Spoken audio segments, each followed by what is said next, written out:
Hello, hello, hello. Welcome to today's live stream. Welcome. Today we are going to talk about one of my favorite bodies. You can call me on it because all four bodies are my favorite bodies, but we're talking about one of them.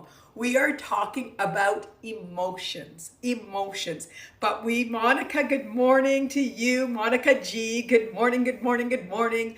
We are going to talk about emotions from the lens of being a coping mechanism. Valerie, hello to you. Joining from your laptop. Good. Hopefully the chat will work. I hope so. I didn't hear a lot at the end of last time about glitches on chat, so hopefully it will work. I'm really intrigued by our exploration today about emotions as coping mechanisms because I looked right before I went on air. I said, Manal, you didn't even define coping mechanism. You didn't even look at what it meant, because I like to look at the literal meaning because we all have connotations that we have. Tabby, good morning to you. And what I thought was interesting, Monica did the same, Jane, for the laptop. Awesome. I thought you did the same. You Googled what coping mechanisms look like. I'm like, ooh, A student. Gary, I'm walking in the middle of nowhere, so it will be a little while before I can hear you. Oh no. Okay, hopefully you can hear soon. I hope so. Have nothing but trouble with the app. Well, I'm sorry to hear that, but maybe it's better on the laptop anymore. More of it. Expansive experience. Ren, hello Manal. I love you. Always look so blooming. Thank you, Ren. Thank you. Well, I'm excited about emotions as coping mechanisms. So I'm gonna define, Sporty Jen, good afternoon to you. So coping mechanism is a noun. It's a noun, and it's an adoption to environmental stress. So it's an adaptation. So we are adapting to environmental stress. Very interesting. We're adapting behavior to environmental stress, to external stress. I'm going to recall it and call it external stress. It's conscious or unconscious. So some of our coping mechanisms are unconscious and some are conscious. When we were talking about red wine last two live streams, that's a conscious choice. At night, I take red wine or white to help me relax, is one of the many have shared and decided that it's a coping mechanism that is not in the long-term favor. So many of us have drink, food, we talk about chocolate, we talk about a lot of things that are helping us adapt to external stress, conscious or unconscious. What I thought was interesting, it also enhances our control, our perception of control, and it's used to help us feel better. I don't know if I took that out. I stopped, but ultimately it's really interesting. So emotions, many of us use emotions to reduce or adapt to external stress. And many of us are doing it unconsciously. I would offer that many of us use emotions unconsciously as a coping mechanism. Catherine, good day to you. And Elena, good hello to you as well. So let me ask straight up. Who is aware of a particular emotion that you use as a coping mechanism? I will volunteer as I wait for everybody to talk about. I know I have always used tired, and I've offered on many of my live streams that tired can be an emotion. It's not just a physical feeling. It's actually an emotion of just being tired of life and tired of action and tired of being and tired of efforting. It's the first time I ever said it. Valerie, this was your request. Today's topic was your request, and it was because of the recognition on one of the live streams that you use sadness as a coping mechanism and you're hiding from anger. And I think others are using anger as a coping mechanism to hide from sadness. Yes, Yasmin, I don't know if it's Yasmin or Yasmin, but they're both beautiful. My niece's name is Yasmin, and sometimes I call her Yasmin for fun, for love. is a mixture of sadness and tiredness. Fantastic. Fantastic, Yasmin or Yasmin. Yasmin is 1, Yasmin 2. So tell me if you're Yasmin or Yasmin so I could say it right. 1 is Yasmin, 2 is Yasmin. So a mixture of sadness and tiredness. Beautiful. And it's like it's just sort of, you know what sadness and tiredness is? It's keeping your energy from flowing. It's keeping your energy from flowing. Our natural state, our natural inspired radiating state is flowing. It's flowing. It's happiness. It's clarity. It's inspiration. It's flow. It's ease. It's joy. It's peace. It's all of the words that we talk about regularly. That's our natural expression of the truth of who we are. So anything that's going to keep us from radiating the truth of what we are is going to feel like sadness, like tiredness. Beautiful. Elena, anger and frustration. Beautiful. Anger and frustration. So that feeling of being anger and frustrated with life is your coping mechanism. Beautiful. Beautiful. Valerie, yes, for anger. I think even fear. Fantastic, Valerie. Fantastic. Many of us are using this coping mechanism to hide from fear that we're not good enough, from fear that we're incapable, from fear that what did we talk about last time? Perfection.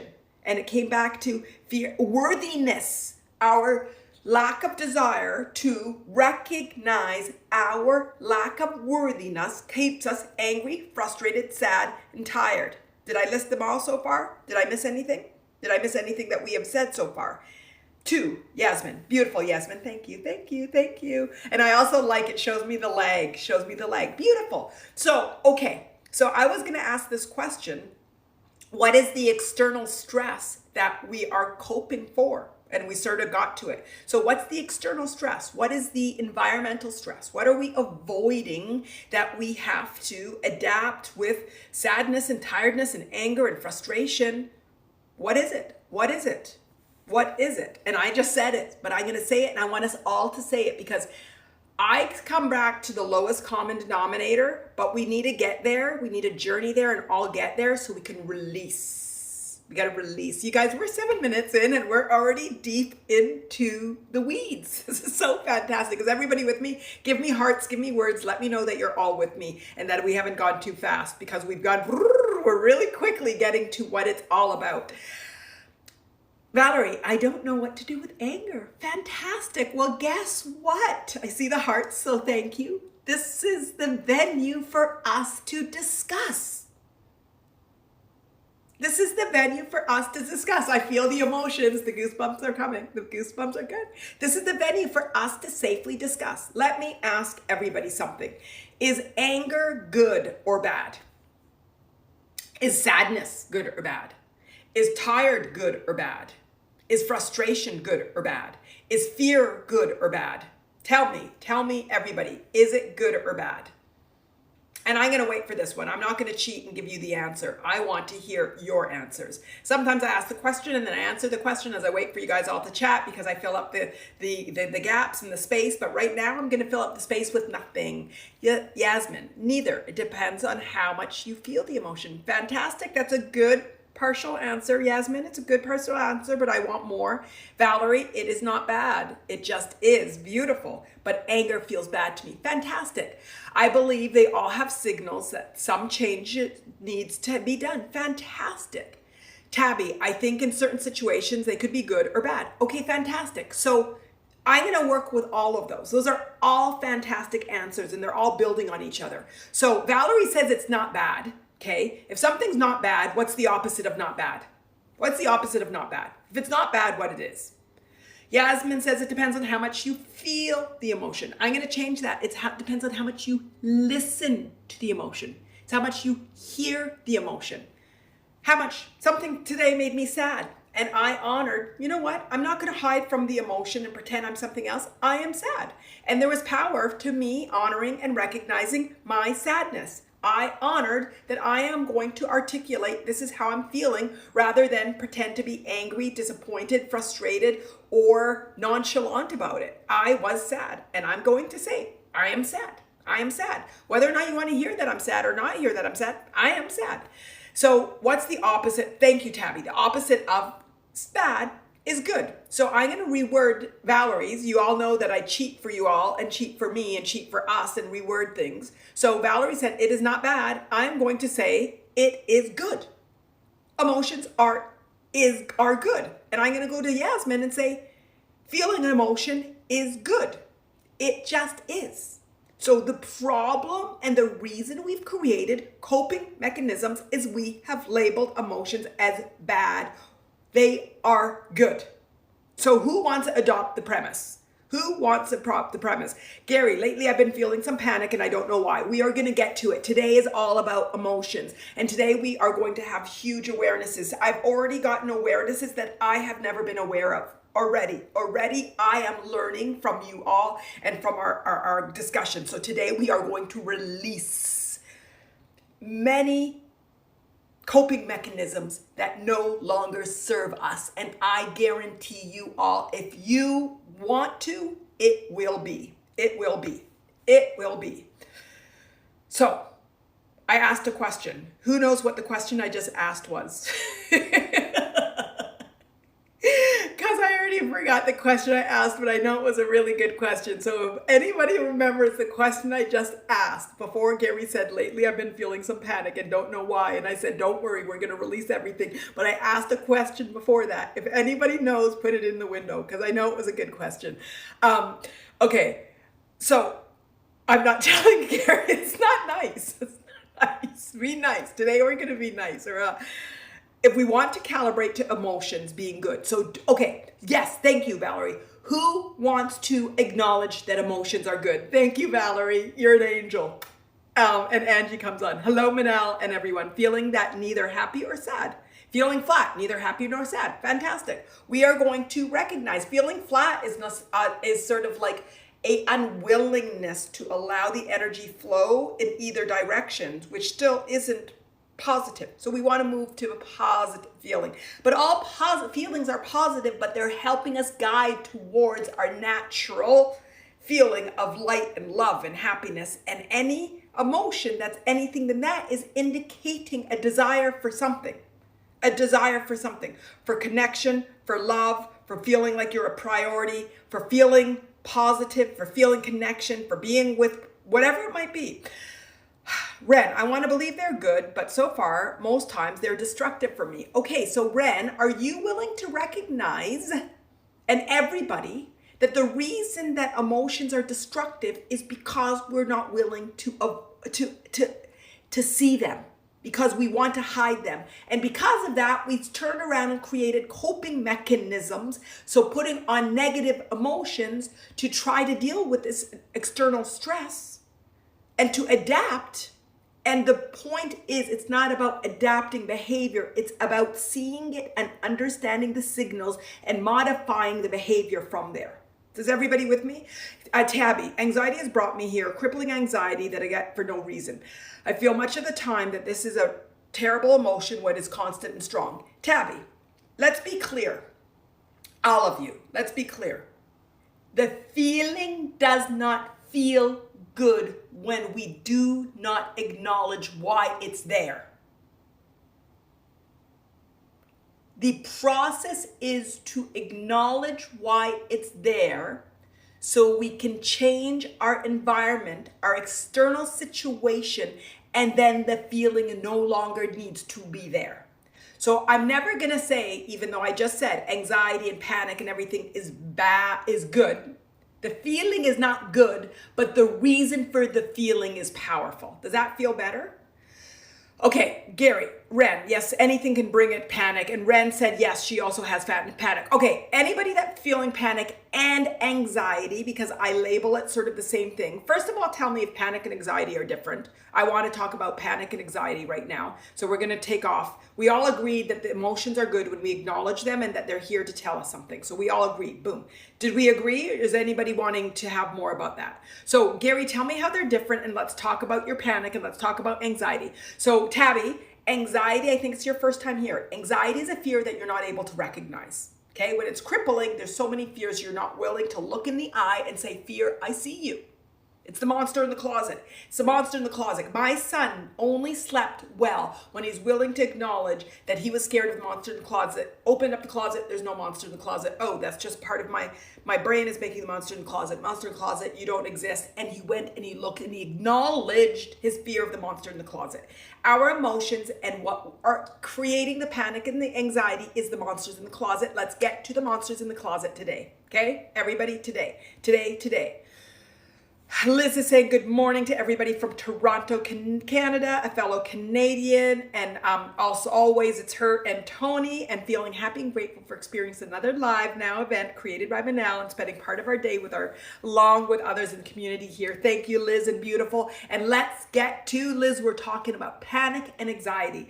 I would like for everybody to help me understand what panic is, and Gary, I'd like you and everybody to help me differentiate between anxiety and panic. And Tabby, I'd like you to recognize, and everybody, that anxiety is fear that you're not acknowledging. So I'd like you to feel into, if I was to look at you, anxiety, what are the fears that I'm not acknowledging? Okay, that's a lot of questions. I don't steal answers yet. Manal, I, says Gary, Manal, I, very dramatic, and I'm pausing, and there's a climax, a plateau that I'm waiting for. Panic is like overwhelming stress to me. If I had to put into words. Okay, Valerie, I do want you to put into words, and then help me. Panic is, does it have a freezing element to it? Like you can't do?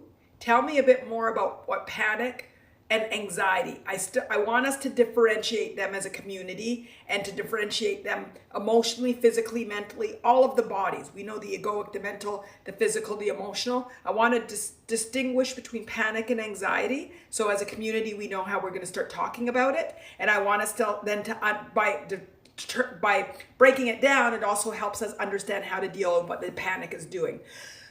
Valerie, I don't experience often, so maybe Gary and Ren can clarify better. Okay, yes, I'd like Gary and Ren and whoever feels panic. For me, panic feels like this inability to know what to do. When I'm anxious, I still can think rationally. It's mental, good. When I panic, I can't, beautiful. So the difference is panic is there's an overwhelming energy that's in your mental body, in your mind, that keeps you and prevents you from being able to process logically. Is that what it is, Ren? The difference is the mental.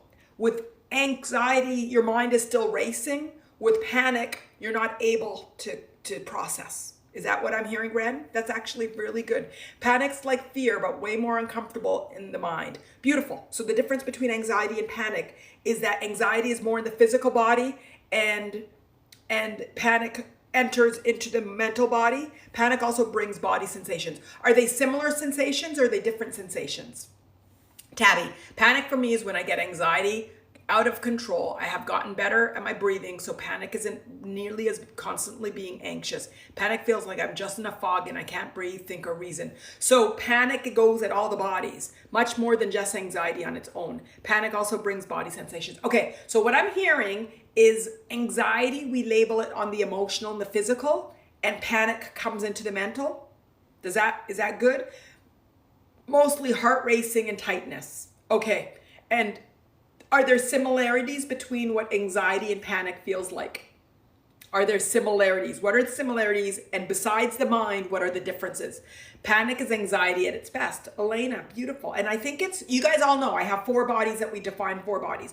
Egoic, this is where our connection to spirit. This is our beliefs and our identity. Mind is the mental body is it's the second one. Depends if you're counting up, down, or down, up. But mind and processing and logic and your ability to think. And your mind is processing all 4 bodies. So sometimes when our mind is overactive, it's because it doesn't realize it's processing for the other bodies. The emotional body, which is what we're talking about, coping today as a coping mechanisms, emotion as a coping mechanism. This is where I use the word feeling twice, and I use the word belief twice in here, but feeling, but your emotions, your happiness, your whatever, this is all your emotional body, your anger, your sadness, the frustration, and then the physical sensations, the physical being is the physical body. So what I'm hearing is anxiety takes over the mind, but it's active. It's going through the thing, it's going through the stories. Boom, boom, boom, boom. You feel it physically, and you have different emotions. It's feeling anxiety, which is an overwhelming feeling of fear. Panic, what I'm hearing is it stops your ability to process. You're more in like fight or flight, and shortness of breath. There might be higher physical and emotional reactions. Is this good? Is this good, guys? Is this good? Panic to me is more intense feeling of anxiety where I lack control. Beautiful. So there's a feeling of lack of control in the four bodies, and a amplified feeling of emotions and physical in panic versus anxiety. Are we getting it, guys? Are we getting it? So it's an amped up anxiety on the physical and emotional body, and on the mental body, we're not processing. How is that? Shortness of breath is also with panic. Panic is anxiety out of control. Getting it? We have it? We have it? So anxiety for me is very much physical as well as mental. I have healthy anxiety, so I fixate on things that could go wrong with my health, and I start to Google, I'll actually feel those symptoms. So Sabby, you're Tabby, I just called you Sabby. Tabby, so for you, it's fear of your health and fear of not being healthy. Gary and Ren, help me now. What, and everybody that's talking about panic, what is the storyline? You said anything can get you into panic, so I understand. Tell me what could get you into panic, A, and B, what is the storyline, so on the egoic beliefs, that comes in when the panic sets in? What are the storyline that sets in when the anxiety comes in? So Tabby's starting to tell us the storyline about her anxiety. It's very physical and mental, and I have health anxiety, so I focus on things that could go wrong with my health. So there's a fear of not being well. There's a fear of the future. There's a fear of death, Tabby, perhaps. We talk about death. Tabby, you're the first time here, but some of these are theses that come through on every live stream. So if I'm going too fast, stop me or talk to me or ask questions. But ultimately, fear of health is fear of your mortality. It's fear of death. Fear of death.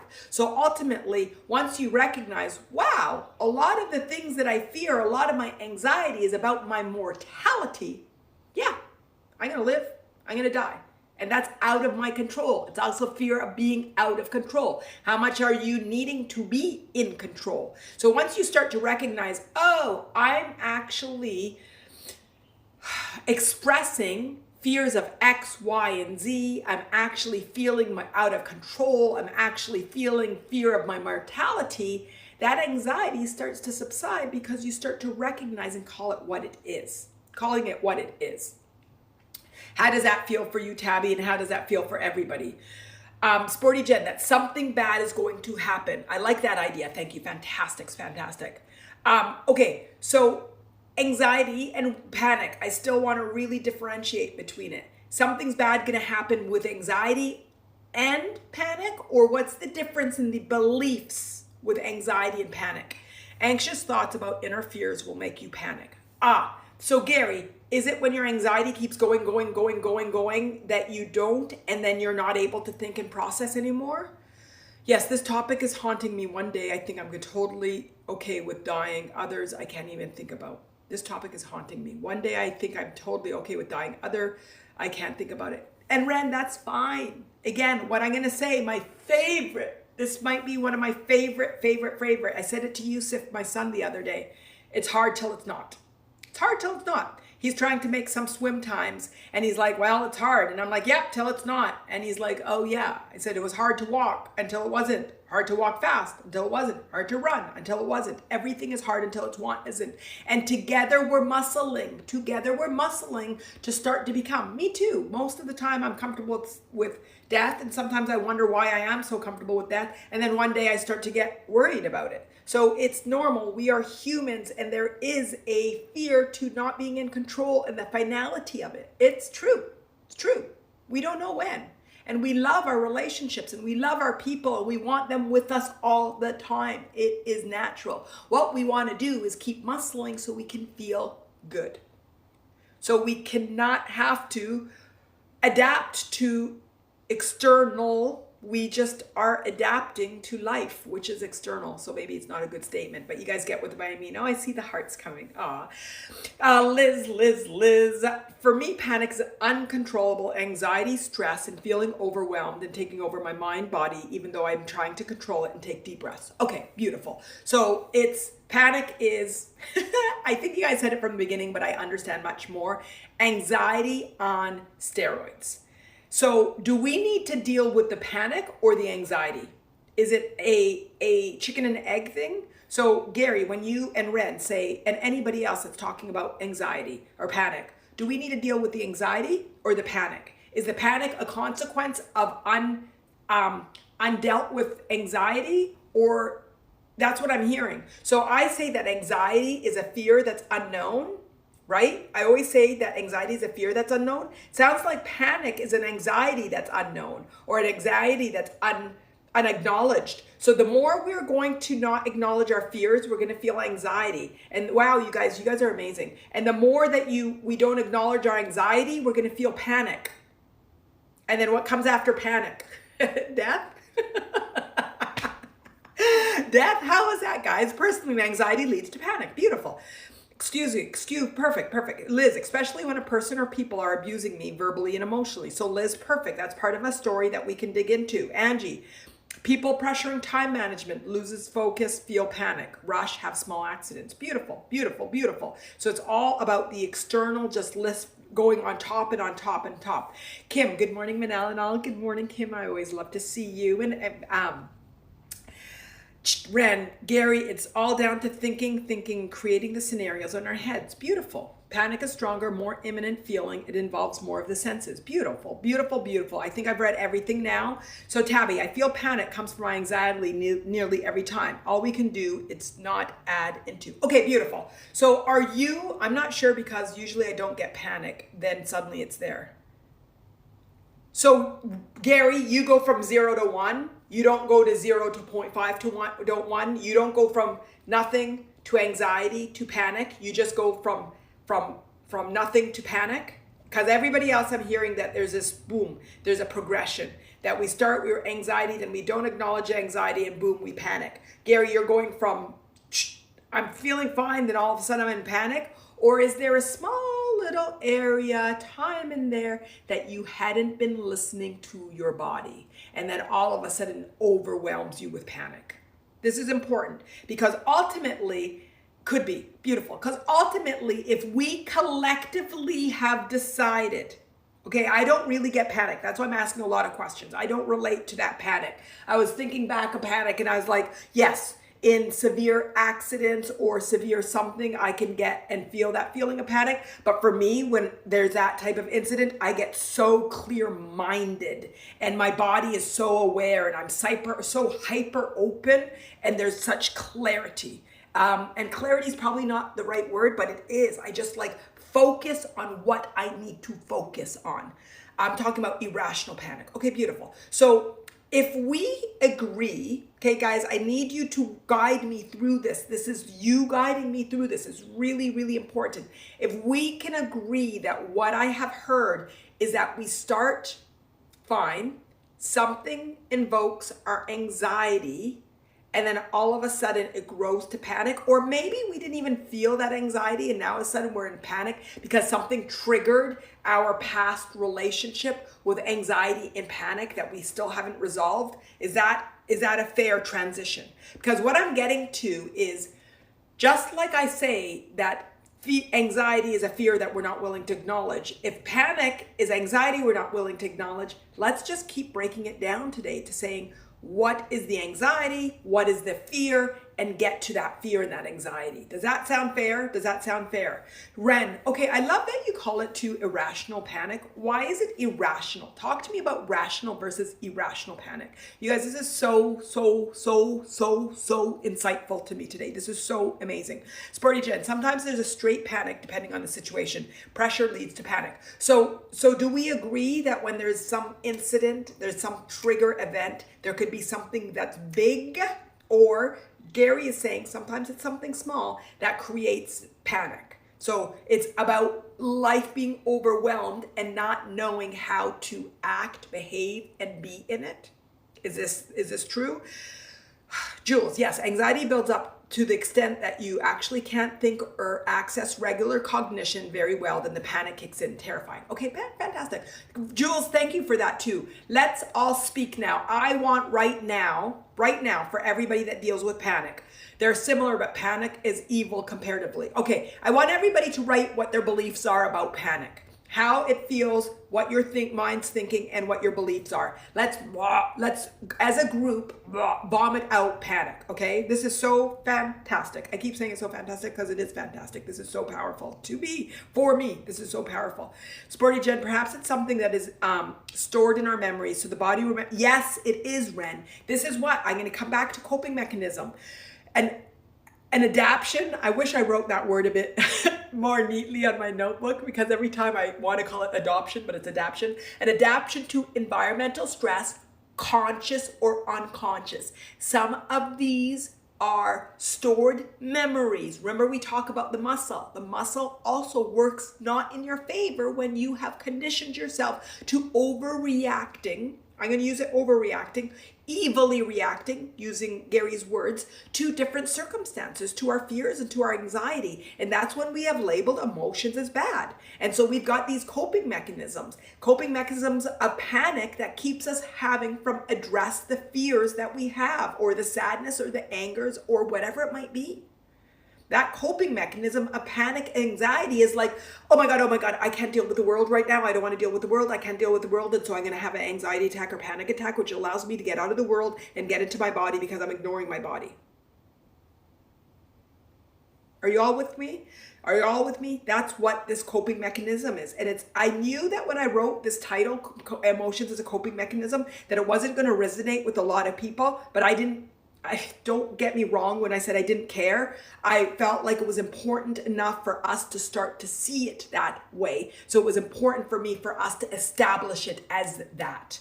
So it's not that I didn't care. I cared so much that I wanted us to start to see how we abuse emotions to adapt to environmental stress consciously and unconsciously, so we can own our feelings and own our emotions and own our thoughts.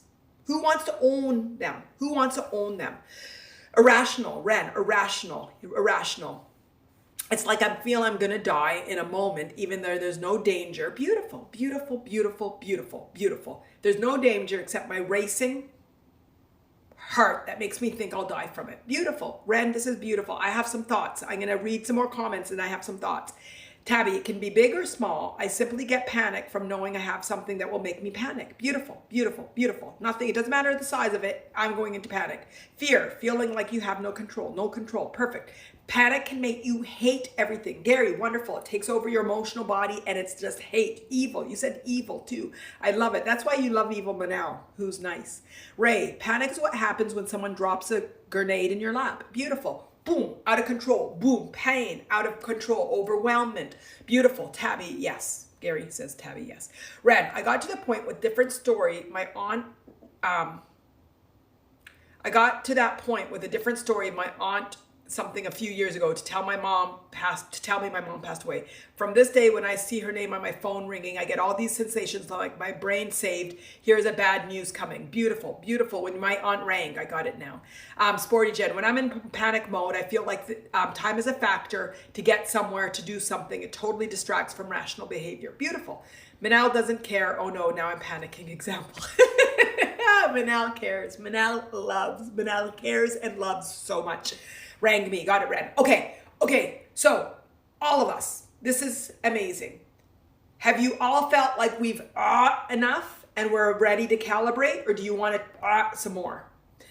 Tabby, that is Manal speak for speaking and honoring, and step one is awareness. Step one for everything is awareness. All of these questions are leading us to awareness.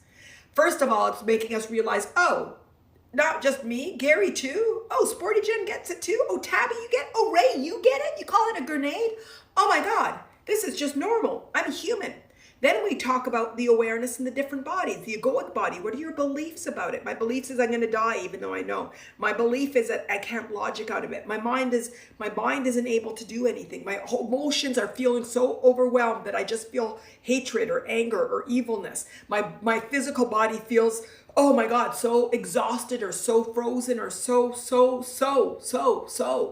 That's awareness. So step one is awareness. So are you all ready to move past awareness and acknowledgement and move to step two, acknowledgement? Or do you still want to be aware? Do you still want to share? Do you still want to talk? Guide me, guide me, guide me. Liz, me and Tony love your wisdom words and that you are candid and don't bullshit people. Thank you, Liz. And I love you all. And my words are only as clear as your desires and your words and your insights and your vulnerabilities. And it's together. It's all of us together. I didn't say any of this stuff with panic. I don't even understand panic. Well, I do, but anyway, you get me. My definition is different, but it's together that this together. It's together. It's a community. We are a community, and I love you all. I love you all. Ren, I think I've told my biggest sins. I love you, Ren. Just want to know if you have chocolate by your side. Okay, so unless somebody wants to say more of the awareness, let's go to step two. Step two, acknowledgement. And we flirted with it from the beginning, but let's do it now together. What is it that this panic, anxiety, fear is telling you what you don't want? What is the panic and fear and anxiety telling you that you don't want? You don't want to be out of control. You don't want to feel hatred. You don't want to feel bad. You don't want to feel... Tell me what else, guys. What else have we said? What is it said? I can scroll and see. Grenade. I don't want to feel attacked. I don't want to feel attacked. I don't want to feel attacked. What else do we want to say? I don't want to feel out of control. I think I already said that. I don't want to feel in danger. Oh, chocolate makes me panic lately, says Ren. I love you. Did I just say I love you? I love you. Valerie, like I'm failing or not capable. We don't want to feel like we're failing. We don't want to feel incapable. Beautiful, beautiful, beautiful. Oh my God, I'm laughing at some of the side comments going on. Ren, you do you. Liz, you do you. Gary, you do you. And Manal, you do you. Ren, I love you too. Thank you, Ren. Okay, so we want to feel. Okay, step one is awareness. And we went through a lot of verbal, whatever to do awareness. Jules, I don't want people to think I'm stupid. Jules, do you know that's number one of my number ones? I have so many. I tell you guys I have so many, but I do. I'm human. I'm not going to not be human. Boom, boom, boom, drop the mic. It's one of my favorites. Guys, I'm human too. Stupid is one of mine. It's one of mine. I haven't felt it in a long time, actually, but it's one of mine that I'm trying to uncondition from. And it's one of mine is thinking that I'm stupid. It's my label. That's my label. Shame and stupid, shame and stupid. So I get that one so much. So beautiful. So we don't want to lose control. I have a small child. This is Tabby. So I don't want to have meltdowns in front of her. Beautiful. Energy is contagious. Beautiful. We want a mirror for our children. Beautiful, beautiful, beautiful.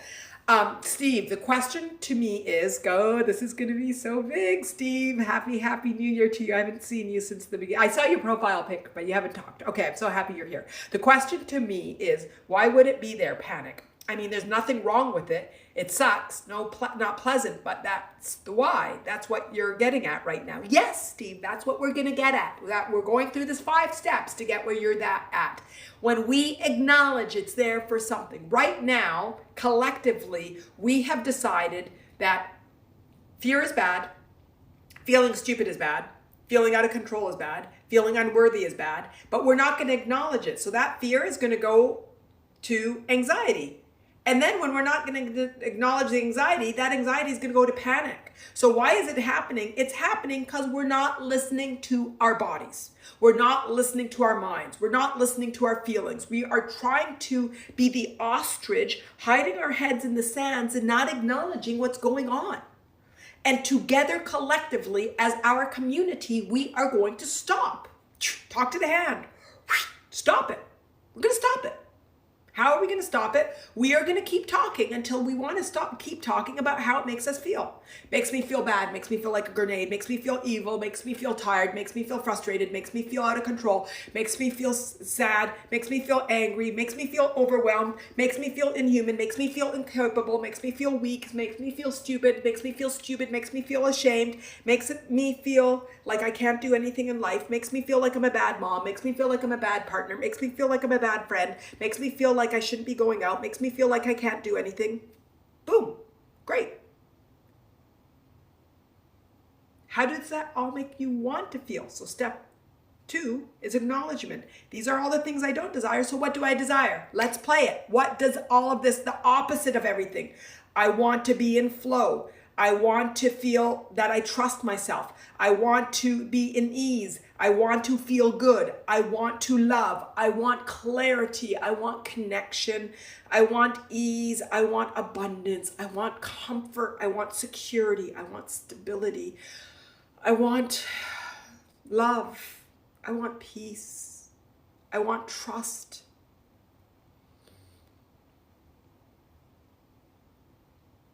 Go, help me guys. Take your words, take your feelings, go to the other side of the stick. What is it that you want? Gary, I'm surprised that I haven't been, I don't know what that word is, in panic during this talk. Triggered. Triggered is a bad word in this community, guys. It's a bad word. I got it now, Gary. Good. It's because we're seeing it, Gary. We're not judging it, even though right now I just went on a bad rampage of it, but we're seeing it. Trust is a big one for me. Trust myself and trust the universe. Beautiful. That's an egoic belief. Our ability, that's number 1. So when we're feeling overwhelmed in our mind and our ego, that's egoic belief. Trust. The key and the secret to everything in life is trust. Because if you trust that you're going to die when you're ready to die, then death, the fear of death is gone. If you know that life has a meaning and that you are your purpose and that you're worthy and that you're free and that you're happy and that you're here to learn how to calibrate to that, boom, that's trust. If you trust the universe is here and brings and teaches us and we chose this or the universe chose it or God, spirit, inner being, and that you're going to learn to trust that whatever is meant to be will be, boom. This is the number 1 fundamental lens that helps with all of these other lenses. What is it that you want to feel? What is it that you want? What are your beliefs? What are your beliefs? Your egoic beliefs? Ren, everybody is afraid of death to a level.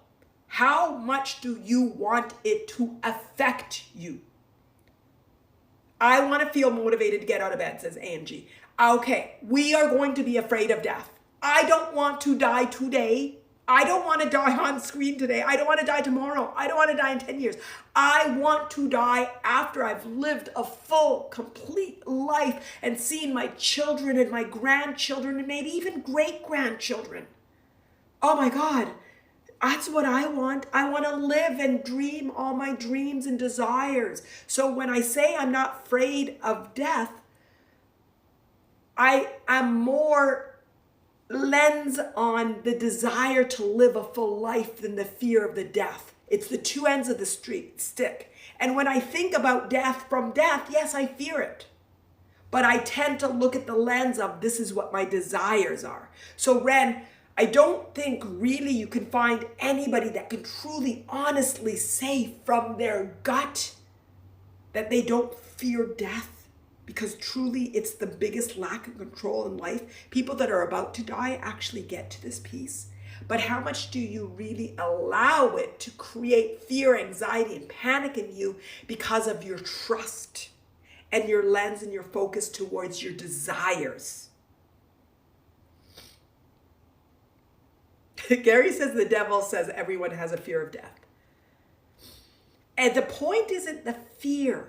The point is the 2 ends of the stick. What is the other end of the stick? Okay, fear of death is the one on the end of stick. What is this other? Rachel says, Rochelle, I think this is Rochelle. This is a lot for me. This is a lot. And we can go on to the light part of it soon once we get past of the recognition. But those that are saying that panic and anxiety is part of their day-to-day, then let's get that out.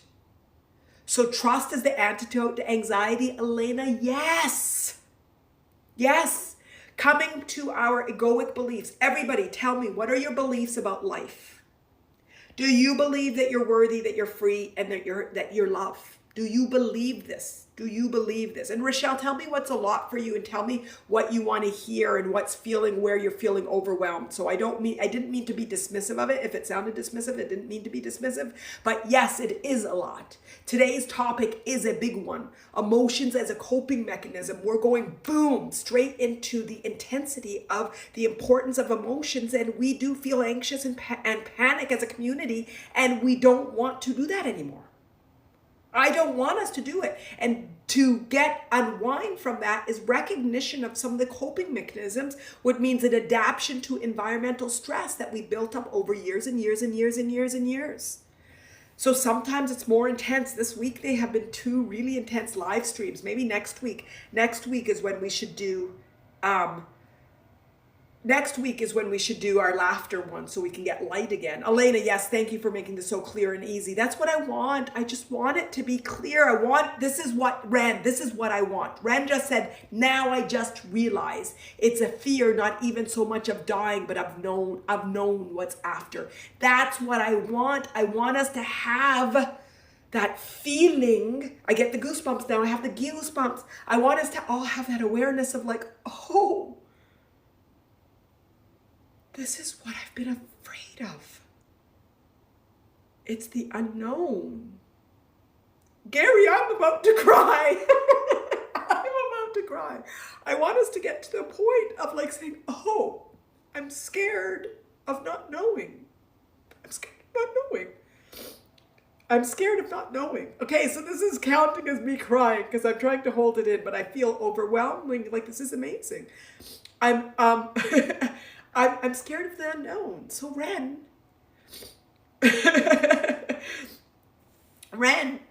how do we make it known? Like, how do you make it known? So you're fearful of the unknown. Let's come back to our egoic beliefs. Rochelle says, I think it's Rochelle, right? Rachel, you're Rochelle. You're Rochelle. You weren't dismissive. I've been dealing with a lot in the real world. Sometimes death seems like a reset. I'm not suicidal, but just frustrated. Beautiful, beautiful, Rochelle. So then, it's so interesting. Ren says it's not fear so much of dying, but the unknown. That's an awareness. And Rochelle, you said, I sometimes want to reset. So maybe death, instead of it seeing us at death, maybe we see it as a reset. The word imperfect means I'm perfect. Liz, beautiful, beautiful. We talked a lot about perfection last on Tuesday. The inspiration was all about perfection and imperfection. And Rochelle likes that. You're right with the name. Okay, Rochelle, it's Rochelle. Ren, yes, and that brings me to my faith and beliefs. Beautiful, beautiful, beautiful, beautiful. So are we all ready to go do our beliefs then? Maybe instead of death, we see it as perpetual life. Maybe instead of unknown, it's known to the Creator. And we trust the Creator. What's the name of your Creator? What is the name of your Creator? Is your Creator God? Is it Source? Is it inner being, higher being, knowledge, all-knowing? What is the name of the Creator? Maybe the unknown is maybe to us as humans, but it doesn't matter because we have a trust in something bigger, and our Creator knows. And we can be comfortable in knowing that our Creator knows. Just like our children might not know things, and we want them to trust us because we know, and that we're going to keep them safe and secure, and that we want what's best for them. Maybe we got to trust our Creator. Trust our Creator. That we're here. And our Creator knows. And we're not meant to know.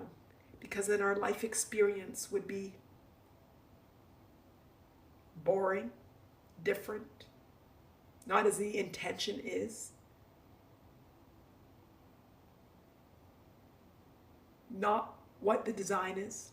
The design, it is what it is. Who said earlier about the emotions, Valerie? It is what it is.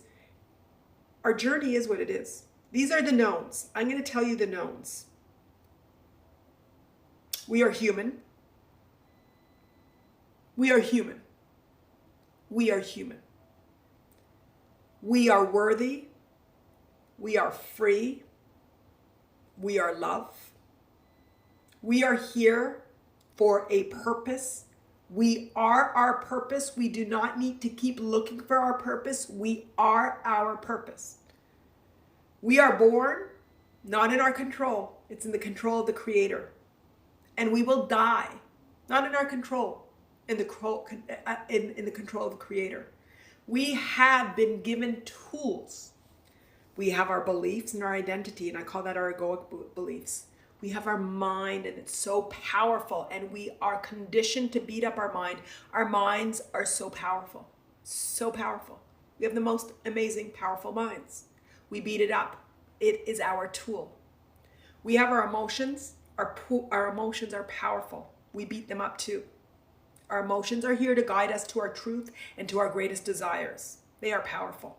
We use them as coping mechanisms. We bury them and we call it anxiety and panic. And we have our bodies and our being and our physical being to allow us to express and live in this life.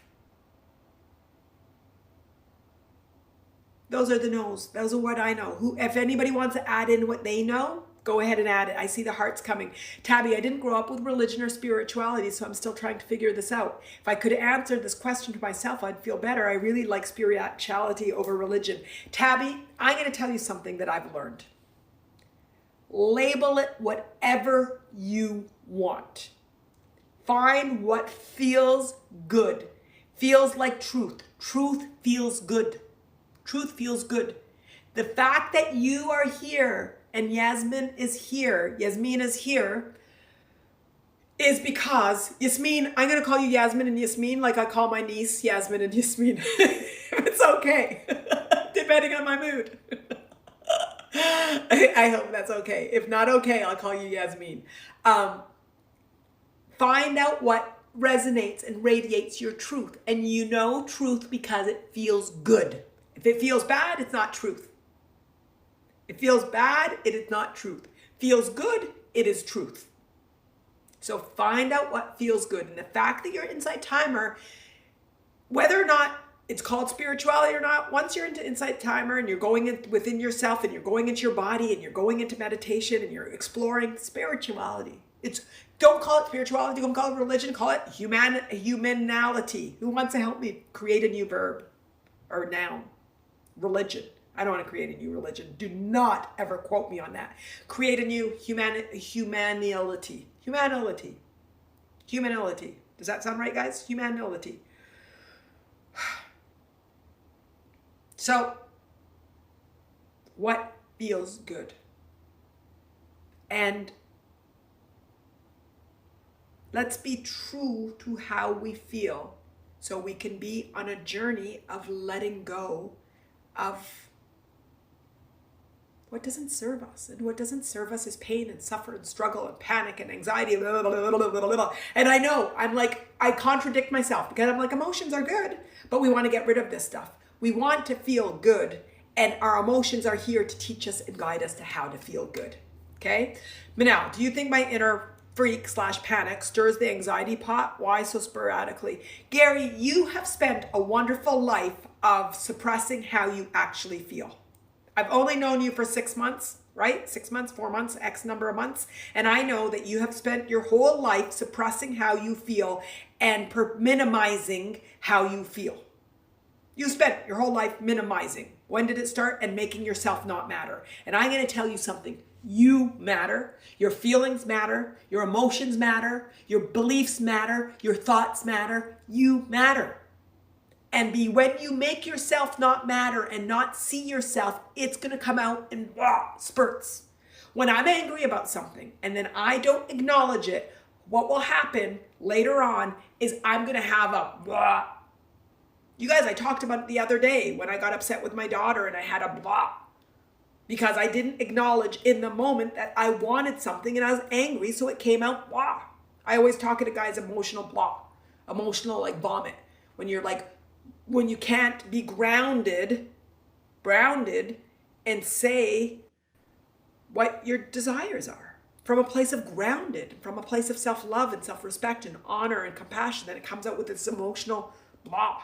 So Gary, how does that feel? How does that feel? Angie says universa, and she says, oops, sorry, universology. That's beautiful. Oops, too soon, universal. I liked universa. I thought you were saying it in a different language, and it really appealed to me too, but universology, that sounds beautiful. Liz, I'm doing the 30-day challenge, building healthy habits challenge in InsightTimer. That, along with Manal's amazing Live Now event, is so good and beneficial for my body, mind, and soul. Beautiful. See yourself. Take care of yourself. Invest in yourself. Love yourself. Honor yourself. Celebrate yourself. Trust yourself. What is it that you all need? So we started the first 55 minutes. The timer is up here. Up here. That's how I always know the time. So when I say the time specifically, it's because it's right here. How do you want to feel about yourself? Ren, take a closer look at it, Gary. What's not right in your life could be anything. Make changes if possible. Inner freak creeps in sporadically, but after a while, some more and more often, it won't pay attention. Beautiful. Muscle, muscle. Panic makes you hate everything. That's brilliant. Steve, it is brilliant. It is brilliant. It is brilliant. So what we want to love everything. We want to love ourselves. We want to love our journey. We want to love our children. We want to love our friends. We want to love our experiences. We want to love. We want to love. We just want to love. We just want to love. So where are we? Where is everybody? Where is everybody feeling? Gary, I want to see how you feel about all that I said. How is everybody feeling? Do you feel like you have more of an understanding of anxiety and fear and emotions? Do you feel like you have an understanding of panic? True love is the answer, Ren, it is. Angie, feeling motivated and focused. Fantastic, fantastic. So do you all feel like you have a greater understanding of how, I like coming back frequently to the title. So today's title is Coping Mechanism, Emotions as a Coping Mechanism. Do you all recognize now how you've used and abused emotions to adapt to external stress? I'm going to keep going back to the definition. An adaptation to external stress. Do you all recognize how emotions have been a coping mechanism and you use different and hide, overuse and hide from different emotions to deal with external stress, consciously and unconsciously? Who's willing to say yay? Who's willing to say yes? Yasmin, oh, Yasmin, I feel very motivated. And now I don't even know what to say when I see your name. I feel like you've given me ways to interpret these emotions. Tabby, beautiful. That's what the intention is. So does everybody recognize that we've used them as coping mechanisms? I want an awareness and acknowledgement that we've used emotions as coping mechanisms. I want to see and feel and hear that. Who will give it to me? Who will give it to me?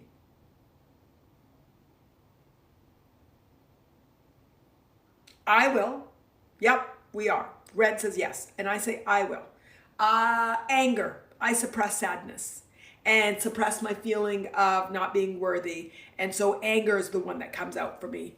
Valerie, we don't really talk about it, but I realize that with anger, I'm afraid I feel guilty when I'm expressing anger, especially because I'm not used to it. Perfect, Valerie, because you're not worthy to have your feelings. You're not worthy to be angry. You're not worthy to assert your desires. And I'm going to tell you, Valerie, you are. You are.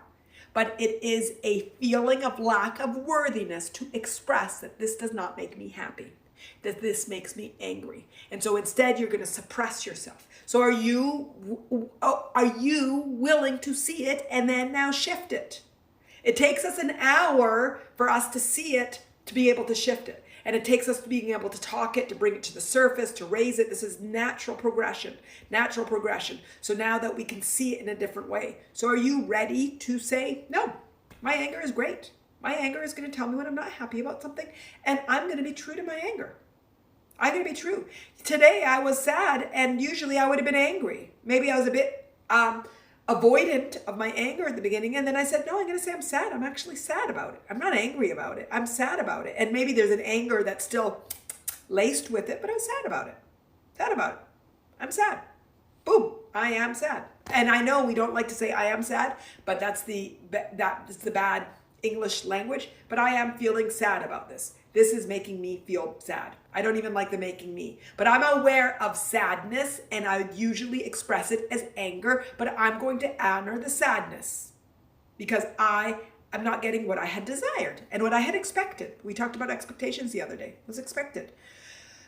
Ren, send them back to the creator. Beautiful. And we could send them back to the creator and say, hey, I recognize this as a teacher for me to be worthy, and I've got the lesson. Learned it. Next lesson. Learned it. Next lesson. Jules, yes, I think so. That seems fair. Uncomfortable, but fair. And I think what you're saying, it seems fair that we've been using things as a coping mechanism. I think that's what you're saying. Valerie, yes, I was angry this week and expressed how frustrated I was. Beautiful. You didn't express your anger, your frustration, which is fine. It's a frustration is a, I can't express anger. So it's a, anger and frustration are very correlated. And, but there's a difference between them. And anger, frustration is less worthiness to be anger and less assertive.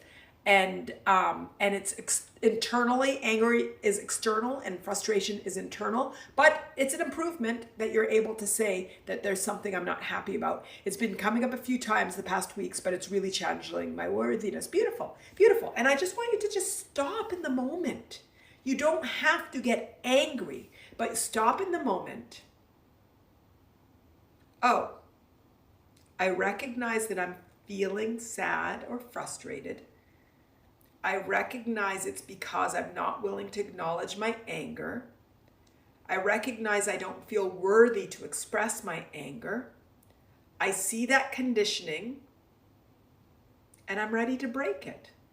And I already see that I'm on the journey to breaking it because I've already stopped the trend, because I'm calling it out. Wow, I'm doing amazing. I'm so happy with how I'm doing. How does that feel, guys? That's all I'm asking for. That's all I'm asking for. Stop and become aware and see the loop. Oh, wow. I feel my body taking over. I feel anxiety. I recognized I wasn't recognizing or acknowledging my fear of feeling out of control. I know that if I don't acknowledge this now, that it might go into panic, or I know that it could go straight into panic. So I'm going to stop this trend. I'm going to muscle to seeing the fear. Oh, I feel out of control. Wow, that feels so uncomfortable. So uncomfortable. Okay, it feels really uncomfortable. Okay, it's going through, it's moving through. Oh, it's gone. Wow, that's all I need to do to see the discomfort of the fear of being out of control. Okay, I think next time it will be easier, and the time after that will be easier and easier and easier. That's all I'm asking for. The awareness. It doesn't have to shift overnight. It doesn't have to shift immediately, but I want you to see it and acknowledge the physical pain of the fear before it gets to anxiety, which is forcing you to acknowledge it, or the panic, which is going to say, you are going to see me. But if you see the fear, it's not going to keep growing. Good, guys, good. The topic question next time, says Steve with his big insight, should be, what is or what does love mean to you? Because it is learned. Steve, that would be a really strong, powerful 401 discussion that I would love to have. I have the same weather as I'm up on the coast. Beautiful. Someone's talking about weather, but beautiful. Steve, I'm going to write that down right now. What does love mean to you? I can also say, what is your love infused with? I have, what is your love infused with? I have a meditation and talk about what is your love infused with. It might just be a talk, and it really is your love infused with fear. Is it love with shame, with anger, with whatever? And I really enjoy that one. So we could do, I love that. I do love that, Steve. Yes. Valerie, absolutely doubt myself, especially when someone projects on me. Beautiful, beautiful. So Valerie, just be aware of it. And I have created a pattern of X. I have decided to shift to Y. It starts with awareness and acknowledgement that I want to feel capable. I want to, what's the opposite of doubt, everybody? Feel secure about myself. I want to know myself. I want to love myself. Gary, anyone else have trouble with the chat? Seems to be like a common all the time, Gary says. Okay, Liz at Valerie, to resonate with you and echo to your words, I'm sending you my love along with a virtual hug and support. I love this. Desktop seems to be working better. Chat, Gary, it's slow for me to do. Yes, I love it, Manal. I'm very aware. Afterwards, I feel really guilty and like I was wrong. The doubt sifting through, that's been a motivation, that's been emotional. Beautiful. See your guilt. You see the guilt. So see, look at the pattern. Look at how interesting it is that my guilt is coupled with my anger, with my sadness, with my frustration. Look at your emotional storyline. Oh, wow, this isn't interesting. You know how we talk about it, the cookie cutters? We can call, it's like cookie shape storylines. Like, ooh, interesting. It starts with, wow, starts with feeling unworthy or feeling sad. No, but the sad is just not expressing that I actually feel anger, but now it's coming out at frustration. Oh, I don't trust myself. Oh, I'm doubting myself. Oh, I got to stand up for myself. Oh, I'm really growing. I'm so aware of myself. And every shift and growth and expansion starts with awareness. Wow, I am rocking this. I am rocking this. I am a rock star. Boom, all the hearts. This is resonating. This is resonating. Beautiful, beautiful, beautiful. Okay. Valerie, yes, I've been connected to clarity, standing up for what I believe I need and deserve. Beautiful. Worthiness. Yes, I've been connected with my clarity. I'm worthy for being clear. I'm worthy. I'm worthy. Worthy, worthy, worthy. It's all about the chat problem. So now our emotions as coping mechanisms are not an issue with us. It's all about the chatting. We've done it. We've done it. Fantastic. Okay, how is everybody feeling? How is everybody feeling? How is everybody feeling? I feel like today this was really, really, really insightful and powerful. Who has shifted? Who has shifted? Feeling very refreshed. Wonderful, Yasmin. Beautiful, beautiful. I love the way that feels and it sounds. Honestly tired. It's been an emotional day. Valerie, fantastic. And does that tired also have some relief in it? Like you can let go? Like is there some, oh, I'm tired. I can just finally let go. And I know it's later in the day for you. What time is it? 5:30 maybe? 5:30? Is it 5:30 for you? I think it's 5:30 for you. So has everybody shifted? Has everybody shifted? Is everybody feeling well? Do you recognize that stopping our emotions from getting bigger and bigger and bigger, whether we call it anxiety or panic, that all we need to do is recognize from the very beginning. And we all know, we've talked about it. Rochelle is shifting a bit and Gary is stirred up. So is there something specific that you want to explore? Do you guys want a meditation? Would you like me to ask more questions? I know that we all know intellectually what needs to be done. Like I know that we've talked enough that you understand the intellectual, but would you like to get to the core? Sometimes it's the hard. Getting to the core is the hardest. The awareness is the hardest part. Step 2, 3, 4, and 5 is so simple. It's step 1 is acknowledgement. Today you acknowledge something that you've hid from yourself for so long. Oh, I get it. I'm scared of the unknown. I like to feel in control, and my panic attacks make me feel out of control to teach me that I want to feel in control. And actually, I'm not really in control. The universe is in control. And when I recognize they're in control, I'm actually in control. Control is by recognizing that I'm not in control. Control is through recognition that I'm not in control. How amazing. I am in control. I am in control because I'm in the control of the universe, and that's what this universe's design is. So I am in control. I am not in the driver's seat of the universe. I'm in the driver's seat of my life. But there's an aspect that universe is driving. And when I recognize that I let the universe drive what he's driving, or she's driving, whatever sex or orientation the universe is, I usually don't give the universe sex, but I just did. So now I'm giving it both so I don't get in trouble. And now I'm making myself laugh. The universe is in control of A, B, and C. I am in control of X, Y, and Z. When I give control of the universe to A, B, and C, I'm in control. Because I know that I control X, Y, and Z. Universe controls A, B, and C. And now I'm in full control because I've given control to what I don't control. So now I am in alignment and trust. Giving the universe its control is called trust. And I am in control of trust.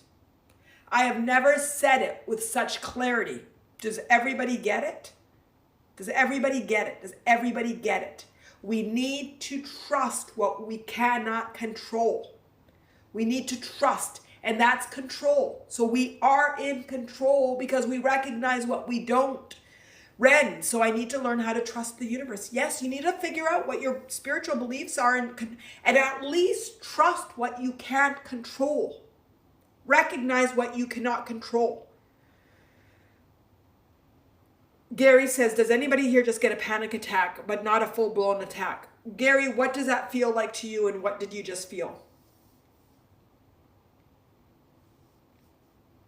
Did you guys just get that? Because I think that was so really a clarity in how you can gain control over your life.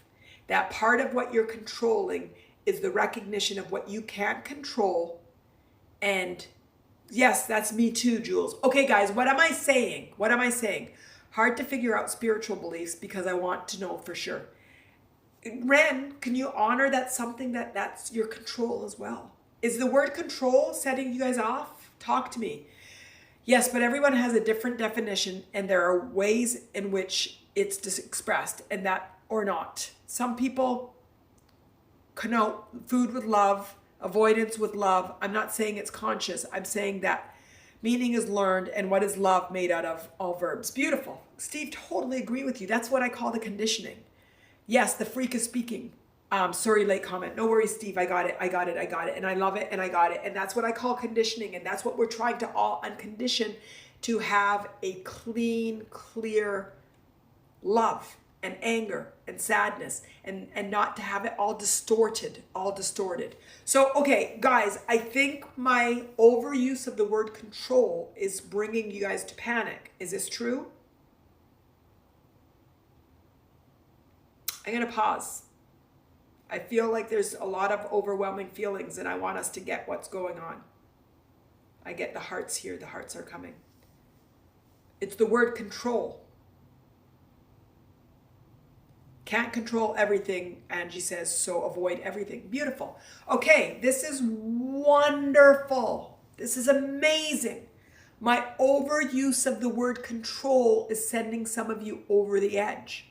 I can do one of two things. We can continue to confront it, or we can back away from it, or we can go around it. What would you like? Would you like us to address it, or do you want us to avoid it? Feelings are fine, as kind as your brain is moving and thinking about it, as long as, yes. Feelings are fine as long as you honor it. Yes. I see that we are caught up on control. Do you guys want to talk about it, or do you want to avoid it? I don't want everybody to feel overwhelmed, but I do like when we feel something that's triggering feelings and emotions, that we bring it to the surface.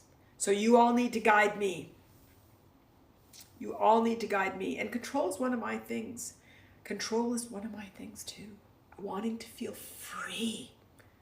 To feel free and to feel life and to flow and ease and trust and capable. Part of feeling trust and flow and ease and free is feeling capable. Just feeling capable and trusting the universe. I want us to surrender to not being in control, but it feels hard to achieve that. You removed the word trigger last year. I know. And we said it a lot today because I feel like we haven't been misusing it. We haven't been using it as a victim. We've been using it as an awareness. So I use trigger as a mechanism for giving control away. And I feel like we haven't said it a lot. So that's why I'm allowing it, because with the recognition that something isn't feeling good. Okay. Jules and I are saying sometimes we feel panicked, but not full-blown panic, like a deer caught in the headlights. Gary, I feel like I was going off on a rampage about control, and that And that may have led to some of that panic. Do you know what made you feel that way? Valerie, when I'm vulnerable and make space for myself to just vomit my emotions and thoughts, I feel like I'm surrendering. Yes, that is. It's the awareness of it and the seeing of it and allowing it all to come out. And you do it from a place of empowerment, not from a place of I'm just doing it. You come it from awareness and acknowledgement. Yes, Valerie, absolutely. Okay, I need you all to help me on whether or not you want to decipher and talk more about control. Valerie, okay, that confirmation is what's needed. I'm on the right path. Yes, I at night go through my day and look at events that made me feel anything other than happy and feel into my body and feel into my beliefs and my acknowledgement. And I do the 5 steps. It's my nightly and sometimes morning ritual to sort of get into understanding my body and my beliefs and my feelings and my worthiness and my freedom and my love. I do it every night. And then if something during the day made me feel bad, then I'll do it. So yes, a good way of describing it, Gary. So Gary, I'd like us to talk about the panic, and I'd like us all to see, because I think Jules, a few people said that they felt it. What is it that made you feel that way? And I think it was the magic word of control. And I need help from you to understand what it was so we can pull out that root and move to freedom and move to love and move to trust. Okay, so what is it, Gary? Gary says control is not true-ing for me. What is it? What was it, Gary? Jules, what was it? What was it? Describe it. Jules and Gary, describe it. Jules and I are saying sometimes we feel panicked, but not a full-blown attack, like a deer caught in headlights. Okay, it's the flight or fight. Flight or fight. So sometimes you're in fight or flight. Fright or flight. What is it, guys? There's a frozen one, but it's fight or flight. That's running. But one, anyway, frozen, fight, flight. So is it freeze? There's something I'm trying to say. Okay, freeze. Okay, you're frozen. It's the ostrich in the head. What is it that made you feel that? Jules and Gary, what is it that made you feel it?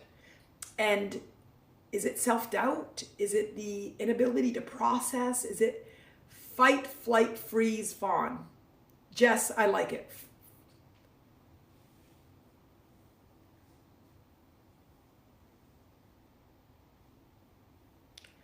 Steve, or we can say what it is you didn't get and need to that would make you feel whole, or at least a little bit. Yeah, we could look at it. What is it that you need? The trauma response states. Yes, beautiful. Fight, flight, freeze, fawn. Thank you, Jess. Yes. So what put you into the freeze?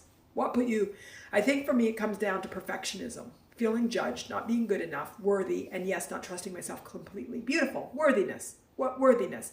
And what Steve said. So what do you need to get whole? It's always some unacknowledged response. You guys keep talking to me. I still don't have the clarity. We can say what is what you didn't get and need to that would make you feel whole, or at least a little bit. So what did you not get? What is it that you did not get? Acknowledgement by others or by yourself?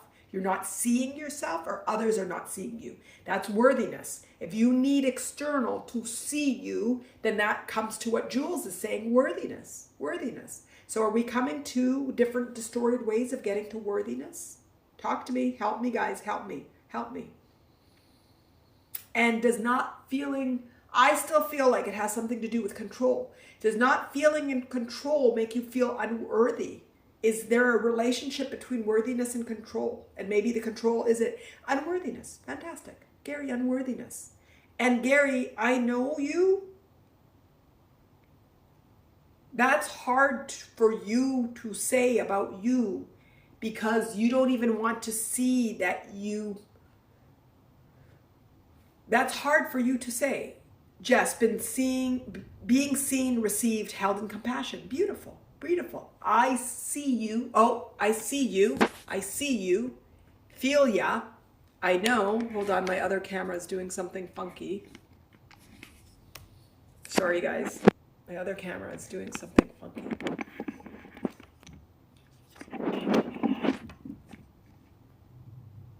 Sorry, guys.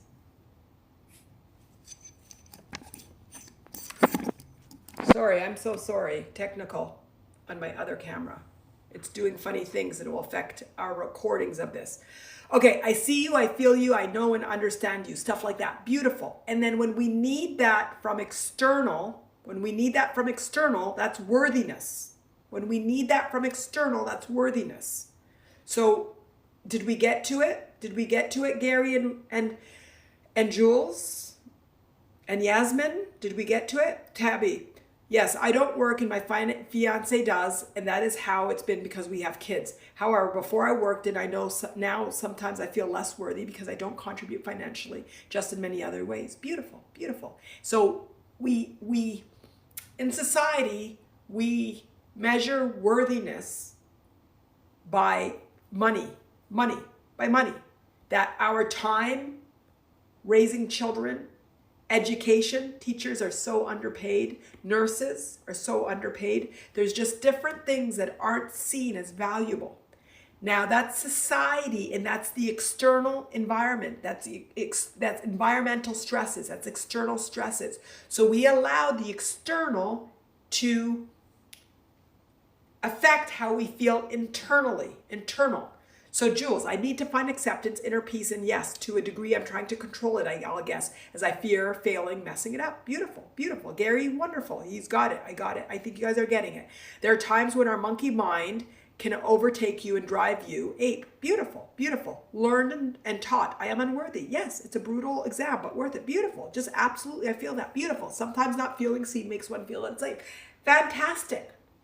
So what's blowing me away is what I think that we came back to coming, that anxiety and that panic is from that feeling of not willing to acknowledge our worthiness.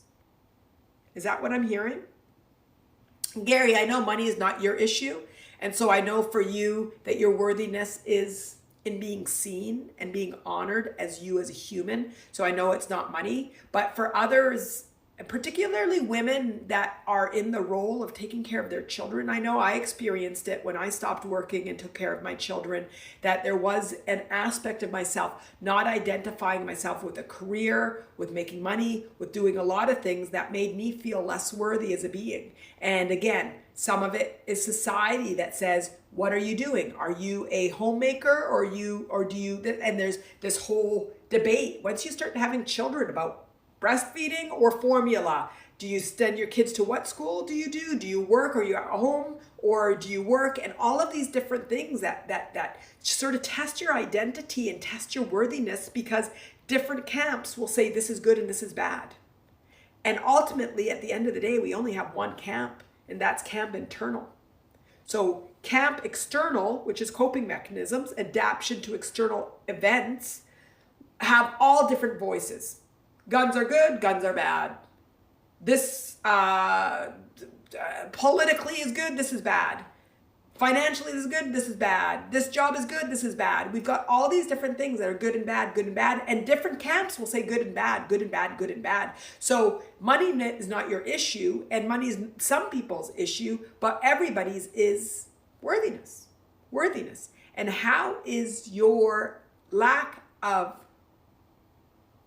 internal worthiness expressed and seen and validated by what you're seeing externally? I don't know if I said that right, But Gary, do you know what is your issue? I like that you said money is not my issue. Do you know what is your issue? Jess, then control have to do with attachment and trauma, not feeling taken care of. Jess, absolutely. And again, it all depends on how you say it in your conditioning, but absolutely, absolutely. So Steve keeps talking about your identity and your conditioning and the distortion of love that you received and how that ultimately makes you feel. And yes, and that's what I call our conditioning and our life, and how it taught us distorted aspects of feeling love, self-love, worthiness, freedom, and it's the three. It's the three. I call it the three all the time. The three is love, freedom, and worthiness. And we're here as humans to find unconditional alignment with the three of those, And some people have all three. Some people have mastered love. Like for me, love was easy. Love was easy. Love is quite easy. Freedom, that was one of mine. Worthiness and the distortion with being a female and being X and being Y, that was one of mine. But love, no, for the most part, my love is not that distorted. It might be slightly distorted, but it's not as distorted as my freedom and my worthiness. So it's all about us trying to figure out what are the distortions that Steve keeps saying. Like what are the conditionings, the distortions in your belief of your unconditional worthiness, freedom, and love that's keeping us from the truth of who we are. Okay?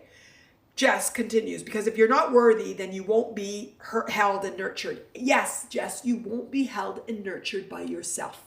And that's all that counts. At the end of the day, it's how you feel internally, and the external is a mirror for your internal. Your internal is a mirror for your external. So, Gary, trying to be a man.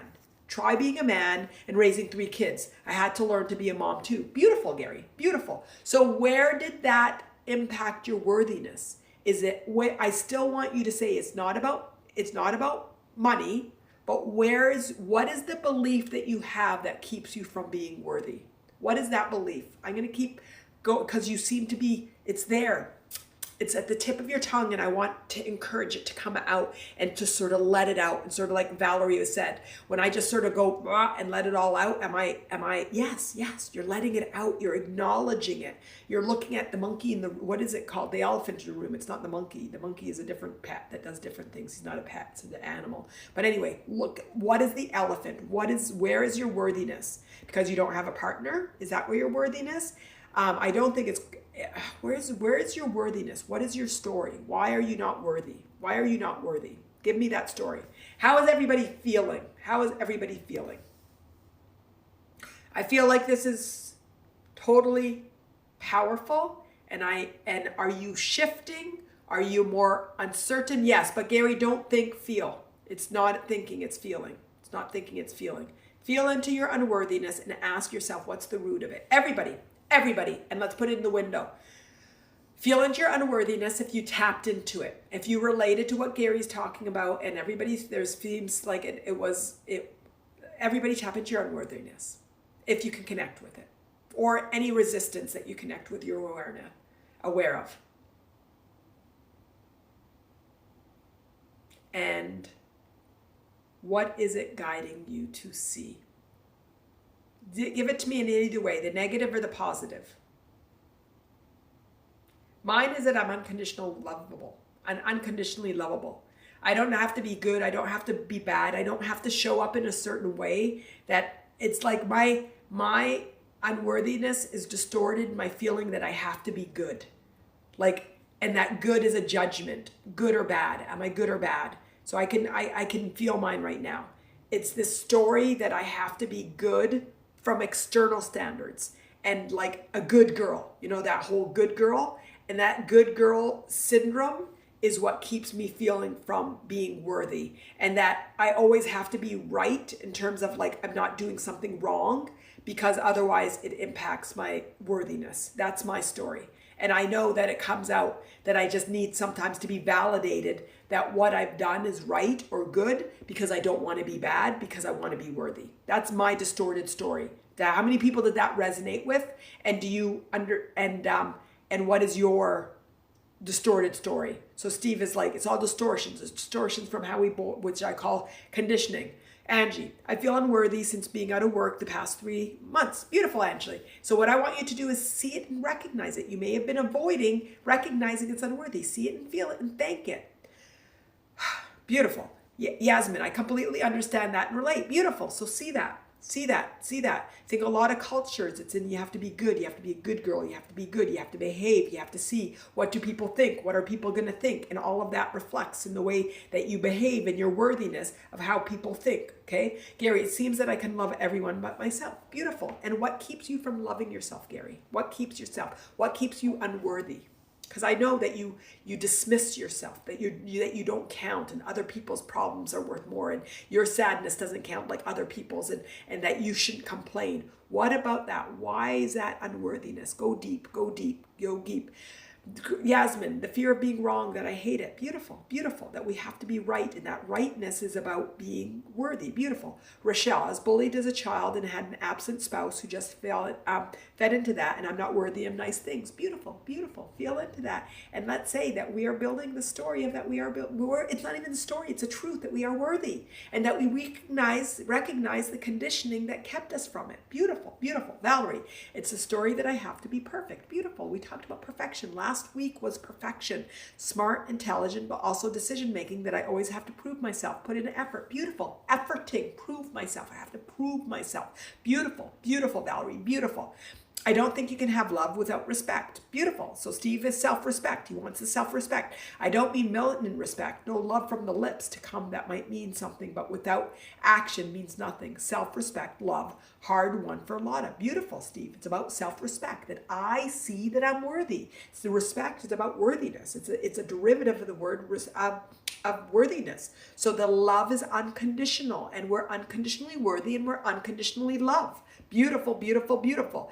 Sporty Jen, feeling embarrassed, ashamed, worthless, stupid, vulnerable. Beautiful, beautiful. That you're not worthy. You're embarrassed. That's the shame, the ashamed, worthless, stupid, vulnerable. Beautiful, beautiful, beautiful, beautiful. And you're ready to recognize, oh, these are all obstacles from the truth of my worthiness. Beautiful.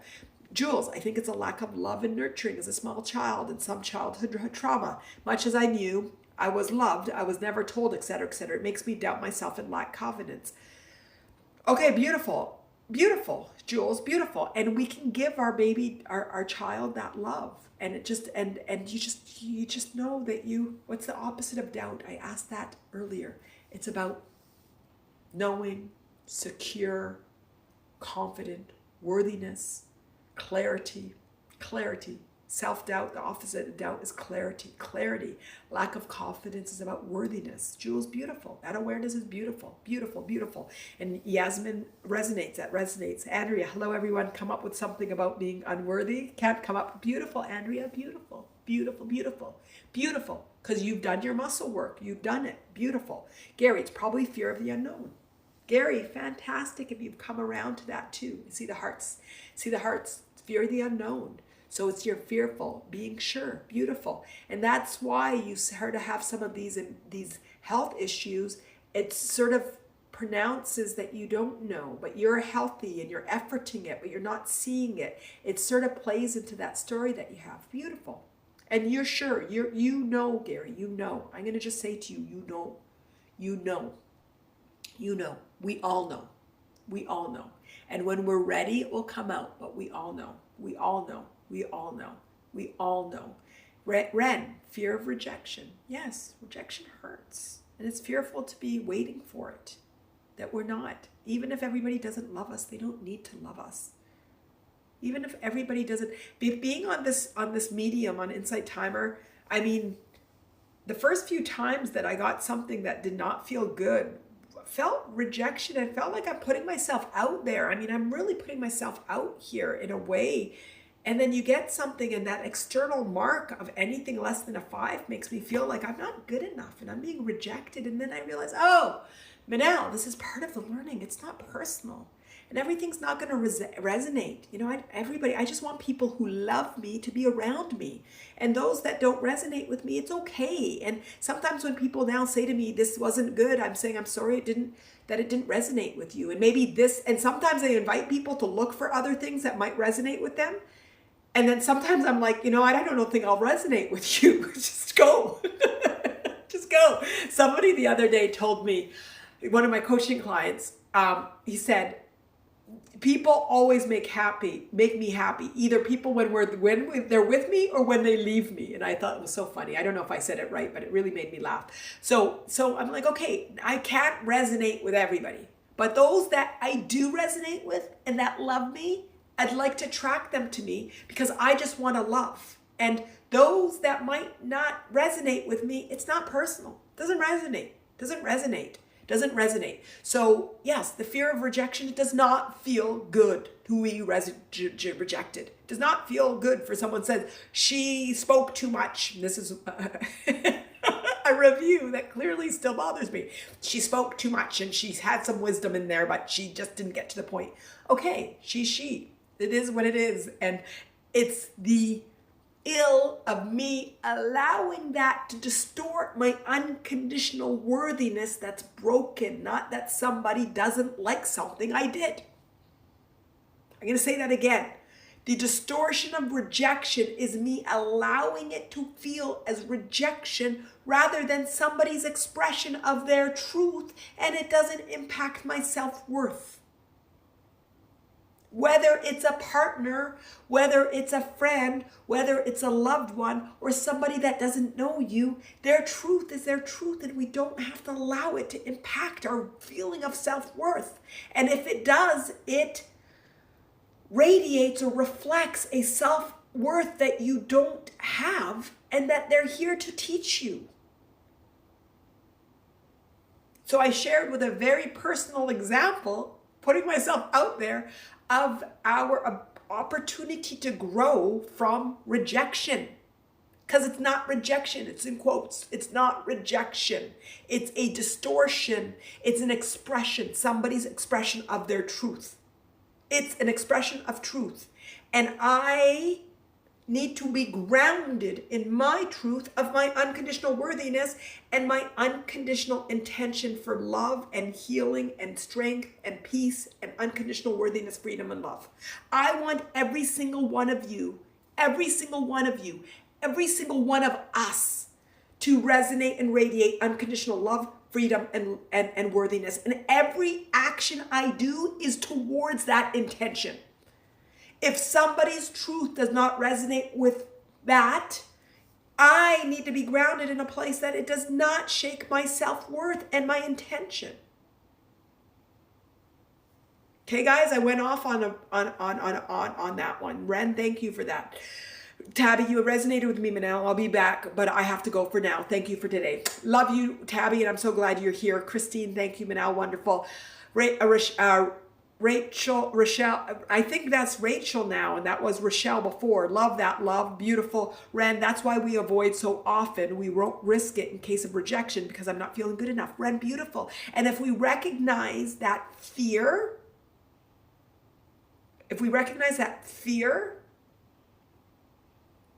it won't go to anxiety and panic. So I recognized, oh, that does not feel good. So what does that say? It says I'm not grounded. It says that I'm doing it for external validation rather than internal knowing. It says that I'm allowing myself to give my power away. It says that I'm not grounded in who I am. It says that I'm not confident enough and worthy enough. And it says that I need to do some muscling. I need to do some muscling. And guess what I've been doing? It's some muscling. And I need to stay grounded in my intention. My intention is love. My intention is for all of us to feel love and to be loved and to be loved and to be loved. Andrea, you're definitely loved, Manal. Andrea, I love you. Christine, okay, beautiful. Liz, I'm a human being having a human experience. Beautiful, beautiful, beautiful, beautiful. Yasmin, I think I just realized fear of rejection. Beautiful. Affects me much more than I actually realized it and possibly leads to a lot of my anxiety, panic. Beautiful. That's what today is all about. So today is all about beautiful, beautiful, beautiful, beautiful. Steve, it's protection from being hurt. Unworthiness. Beautiful. Unconscious. Beautiful. Beautiful, guys. This is beautiful. Yes, Steve, protection from being hurt and rejected. Wonderful. Gary, my condition has so much uncertainty and surety. Even though I have no issues next year, who knows? If I could only get through it, my head, that's the same for everyone else. Example, Ben. Beautiful. So Gary, I'm going to tell you something that you know. It starts intellectually, but the shift happens emotionally. But it starts intellectually. So you intellectually are aware of it. So just wait till the emotional shift comes. And just how does the emotional shift comes is by acknowledging your unworthiness, acknowledging your lack of control, acknowledging the fear, acknowledging all of these things. And then the shift happens because you've acknowledged the emotions. Good? Good? Elena's leaving too. Thank you very much, Manal, and everyone. Enjoy the rest of the day. Fantastic, fantastic. Angie, info overload. I think we're ready for a meditation, and then we'll end. I think that's what I'm feeling. I think that, Gary, how do you feel? How do you feel? How do you feel? Do you feel that you shifted? Do you feel better? Do you have clarity now in your unworthiness? Do you have clarity in your unworthiness? I know that you dismiss yourself, and some of it is that you hide yourself as being whole. I know you're fine. That wasn't the question. I know you're fine. But did you get the clarity? Did you get the clarity? I know you're fine. You're more than fine. You're a powerhouse. But did you get the clarity that you're looking for and the awareness that opens up the shift? That's my specific question. Steve, to receive love, to be able to receive it. Big for people. Yeah, until it's not. It's big till it's not. It's hard till it's not. Wonderful, wonderful. Christine, our journey from our head to our heart is the longest journey. Christine, it's long till it's short. It's hard till it's easy. It is until we're not aware. And then once we're aware, it happens and it shifts. The time that's best for your highest good, when you're ready, when everything is at the right time, when things are meant to be. Sporty Jen, it's all good, Manal. Very well asserted today. Fantastic. It was powerful. Today was powerful. It was very powerful and intense, intense, intense. I need a map. Kidding. I need a map too, Steve. Egoic body, mental body, emotional body, physical body, and our journey is to have them in alignment. And we know when we're in alignment when we feel peace, happiness, love, clarity, abundance, knowing, confidence, worthiness, happiness, laughter. If you feel any of them at any time, you're working, you're doing well. Connection, security, capability, safety, ease, flow. That's the map. That's the map. That's the map. That is the map. And if any of you felt any of them at any time, it means you're aligned. And we'll do it more and more and more together. Ren, perhaps, Gary, you need to sort people that's around you. I know I do. Too many toxic ones. Need to cut some of the relationships out. Even with close family, sometimes they cause more pain than joy. And Ren, I'm going to say that differently. Say it the way I said it earlier. Attract people that feel your love and radiate love. Attract those that amplify your life experiences. Attract those that you care for and you love you. Attract those that bring you joy and laughter. Attract those that understand you and comfort you. Attract, attract, attract. How's that, Ren? Jules, this has been so beneficial, Manal, and everyone. What a community. Thank you, guys. Jules, fantastic. Rachel, Manal, I'd like to carry you around in my back pocket.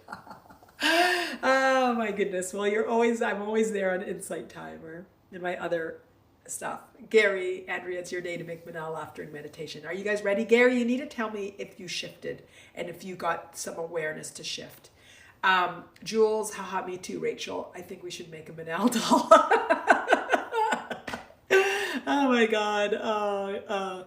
Rachel, join the group. It feels like that. Yes, Attaining Your Authentic Life. Everybody join. Everybody join. Reagan, any good book recommendations to read on this? Your talk alone has been uplifting. Reagan, that's fantastic. My book soon. I'll be writing a book soon. One of my favorites is Seed of the Soul. I love that book. And during COVID, I listened to it over and over and over and over and over and over and over again. And over, if it's not clear. I listened, not read it.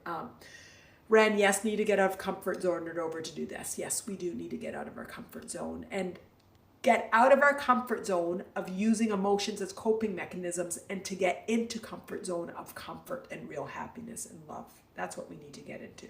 So out of our comfort zone of being uncomfortable to get into the comfort zone of being comfortable. Okay, everybody? Listen to that again. We want to get out of our comfort zone of being uncomfortable, being unworthy, being self-sabotaging, being angry, being anxious, being panicky, being frustrated, being a victim, being less than the fullness of who we are, and get into the comfort zone of radiating the truth of our beauty, our humanness, our honor, our trust, our beauty of who we are. That's what we need to do. That's what we need to do.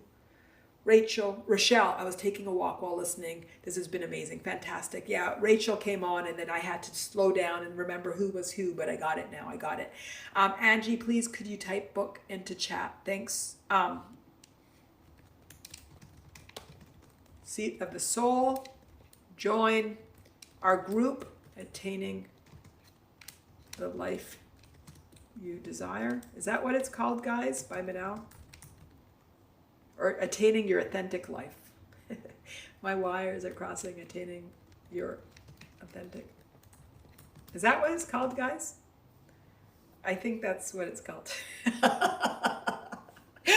Oh my God, I crack myself up sometimes. Okay, how is everybody feeling? I was wanting Gary, I don't know if it's the lag in the chat or whatever. Yes, I believe it is. Okay, good. Yes, thank you. Fantastic. So join that book group. That's that book I'm going to recommend till I write my book. Then I'll recommend my book. My course is coming out later on this month, which is going to have all of the elements that a book would as well. Okay. How's everybody feeling? How is everybody feeling? How is everybody feeling? The hearts are coming. We're going to do a 15-minute meditation. Which book? Which book? Rachel, which book? Which book? Which book? Which book? Which book? Which is which? Which is which? Oh my gosh. Frazzled. Angie's feeling frazzled. Okay, we're going to do a fantastic meditation that's going to get us out of that. I wanted Gary to say how he's feeling too, but I don't know. He hasn't said anything. I want you all to feel amazing, but whenever we talk about emotions, it's a big topic. It's a big topic. And when we get to the recognition that we don't feel worthy for whatever reason, it's really, it's a big one. It's a big one. And just by virtue of you willing to acknowledge that you don't feel worthy is so powerful. So powerful. So do not underestimate the feeling, the power of the recognition that you say, oh, I feel unworthy. It's powerful. So powerful. Most people's ego would not, and that's again the egoic level, would not allow them to say that they feel unworthy. They turn around and make themselves big. And I'm perfect and I'm powerful and I'm this and I'm that. And guess what? No, sometimes we feel unworthy. And seeing it for what it is the empowerment, and it will make you radiate truth. The number of times that I acknowledge my lack of worthiness, my need for control, my lack of feeling freedom and trust, my sadness or my anger has made me able to radiate the truth of who I am and radiate my love and be confident to say and do and feel without worrying what the world says about me and not worrying if somebody doesn't care about me. It's my ability to look at my worthiness and look at how I used external factors to measure myself. So this is the power. This is the power. This is the power. Gary says, I'm hiding in the corner, Mom. Okay, good. That means he's feeling good. Good. And I'm too young to be your mom. Steve, I think most people are numb. Don't misunderstand. Steve, okay, I'm not. I promise I'm not. I just want to make sure everybody's good because I love you all. Okay, I love you all. We're going to do a meditation right now. Liz, with regards to people me and Tony chose to have or not have in each of our lives and spending energy on, we believe those who mind don't matter and those who matter don't mind. Beautiful. Andrea, Gary, come out and see your beauty. Yes, he is beautiful. He is powerhouse. He is a powerhouse. He is a powerhouse. Run. Okay. I see the humor coming out. I see everybody's good. And I see that today was powerful. We're going to have a meditation, go into our bodies and just just sort of honor what we went through. It's going to be a very relaxing, easy meditation, acknowledging what we went through, okay? So everybody take a deep breath, get comfortable, sit, lie, do whatever you want to do to be comfortable. If there's anything you want to say in the window, you know that I see it.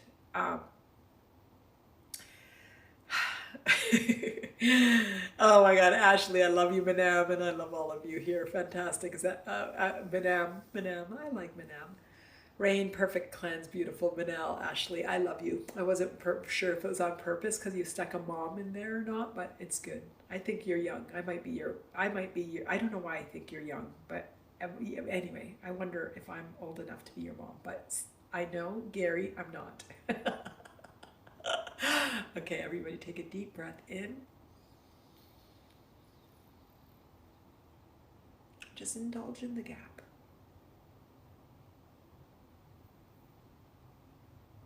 And release.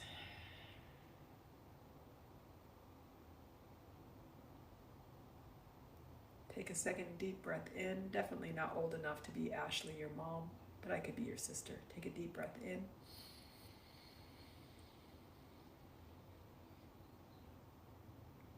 Indulge in the gap.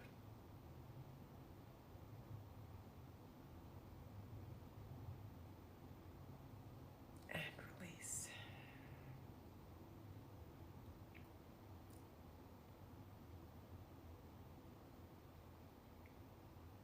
And take a third and final deep breath in.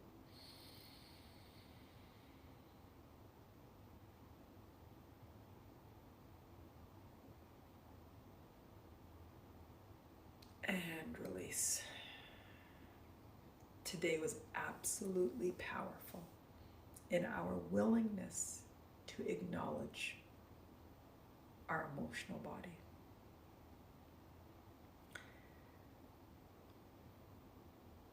When we are willing to look at ourselves and look from within, there is only one destination.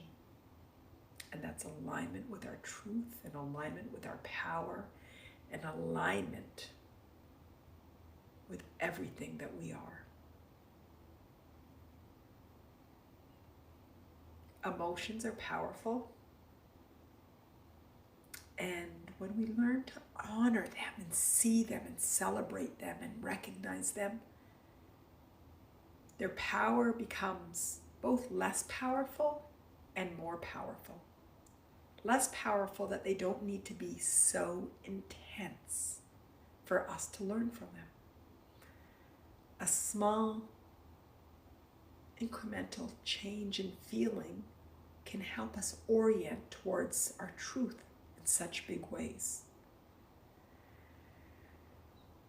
But sometimes when we tune out our feelings, they have morphed into bigger and bigger and bigger.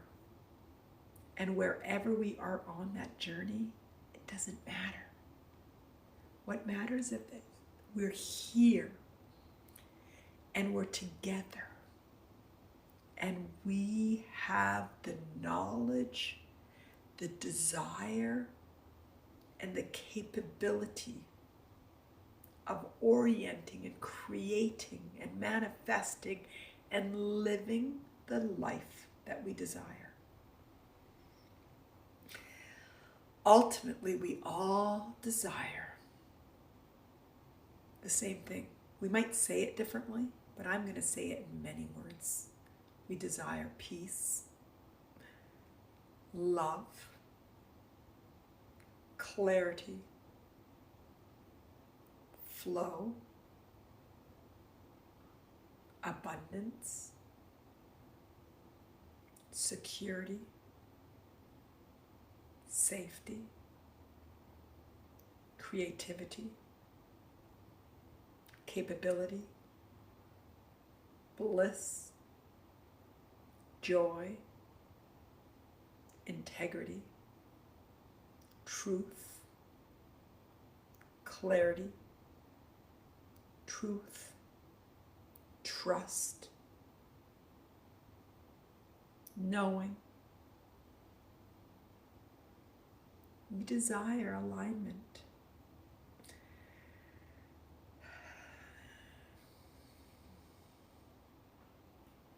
And together we're going to build and reinforce the tools to keep us in alignment perpetual.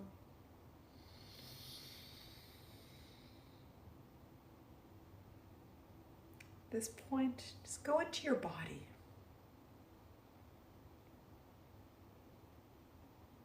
Just become aware of how you're feeling now.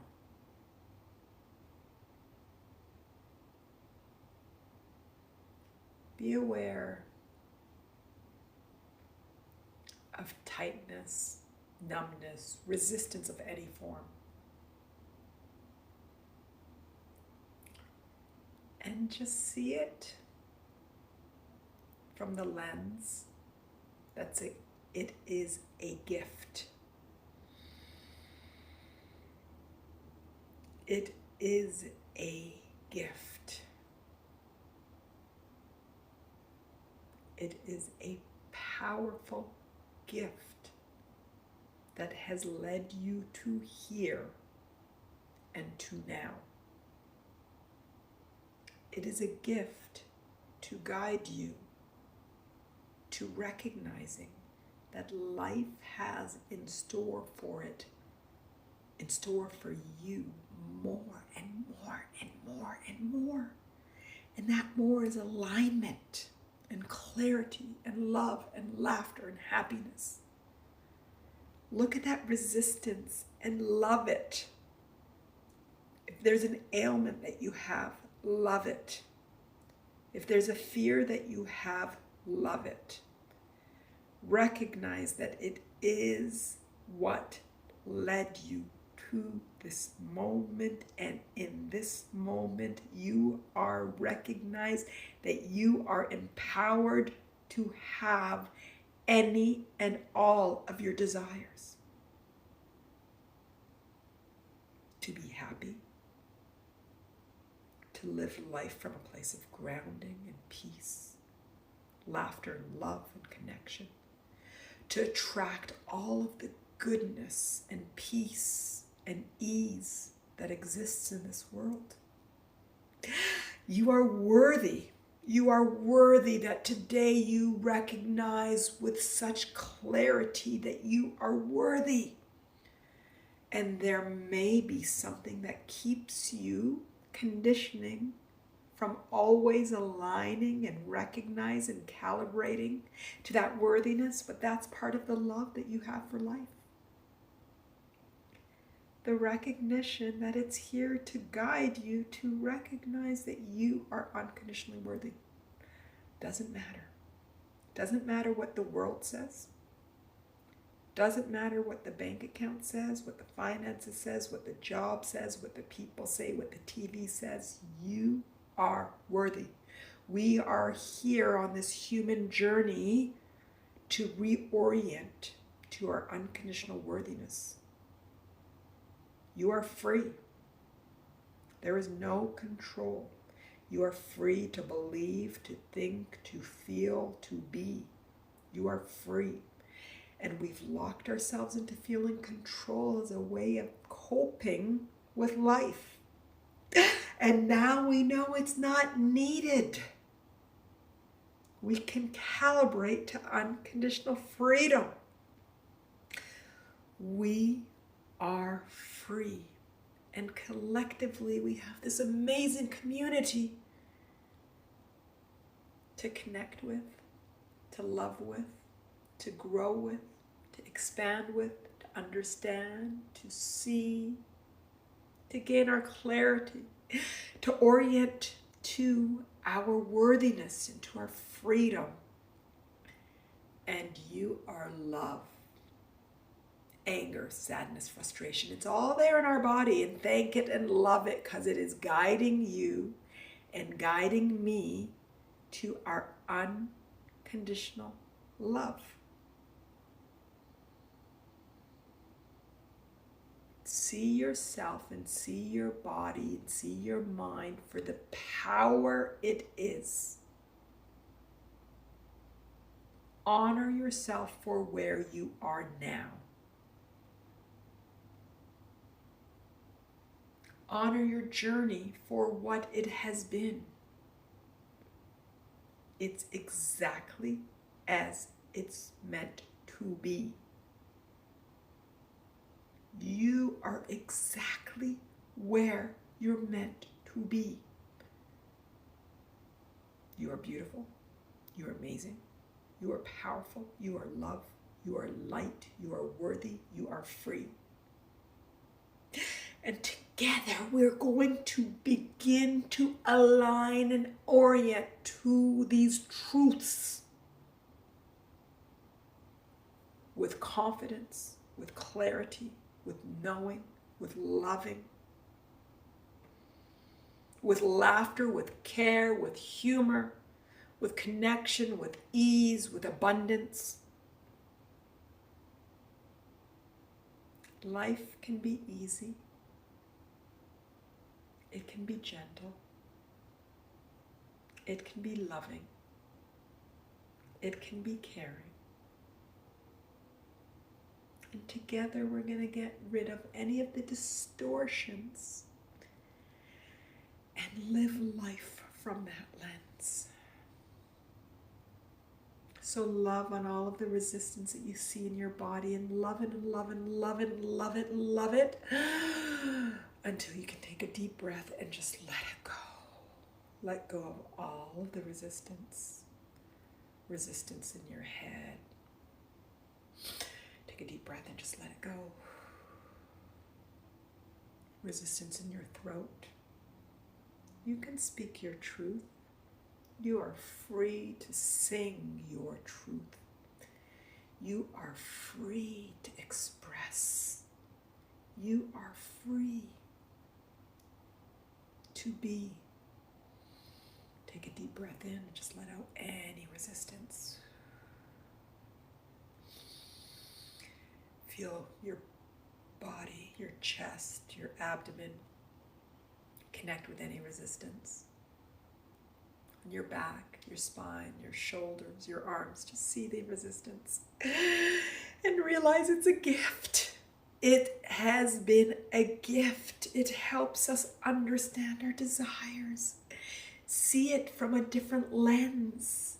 See and make the shift now of the lens of, oh, it's a map. It's the map to my truth. It's the map to my alignment. It's the map to joining a community of people that want to grow and expand and look internally. If you see emotions singularly, or if you just want to see yourself as a whole being, and recognize your power and your purpose. You are purpose. You don't have to look for your purpose. Your purpose. You are purpose. See the beauty in you knowing your purpose and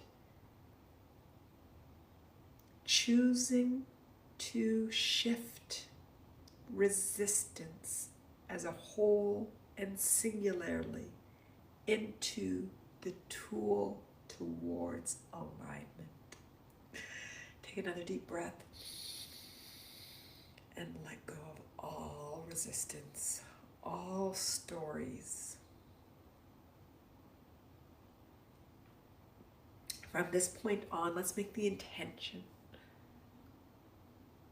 to become aware and to love all awareness, to love the awareness that you find in the egoic body, the mental body, emotional body, and the physical body. Love all awareness. The imperfections are perfect. The teachings are perfect. The emotions are perfect. And we're going to orient together to recognizing it is all a gift. And just shifting the lens from seeing the past and seeing your emotions as bad to recognizing that it's guiding to your truth is absolutely empowering and powerful. Shift. Create the intention to shift together as a community, as a group, as an individual. Shift. Everything is good. Everything is beautiful. Everything is as meant to be. And just celebrate that. Celebrate your humanness. Celebrate your being. Celebrate your worthiness. Celebrate your freedom. Celebrate your peace, your love, your bliss, your joy. Celebrate you. And imagine light, just light coming from the universal divine, just coming and entering through the crown of your head and just swirling through your head and your throat and your chest. Imagine light just radiating and anchoring into your heart, filling any holes, just fill your heart, your whole being with light. And imagine light from the earth, the core of the earth, coming in through the soles of your feet, through the calves, your knees, your thighs, your pelvic area, through your abdomen. You are capable of everything you desire, and coming in through your chest, anchoring in your heart, and radiating love, radiating truth, radiating the beauty of who you are. I'm going to pause for 2 minutes and create any intentions to honor yourself and honor your humaning and honoring you being you. Celebrate you being you, celebrating your life, celebrating you. I'll pause and call you back in 2 minutes.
Wonderful.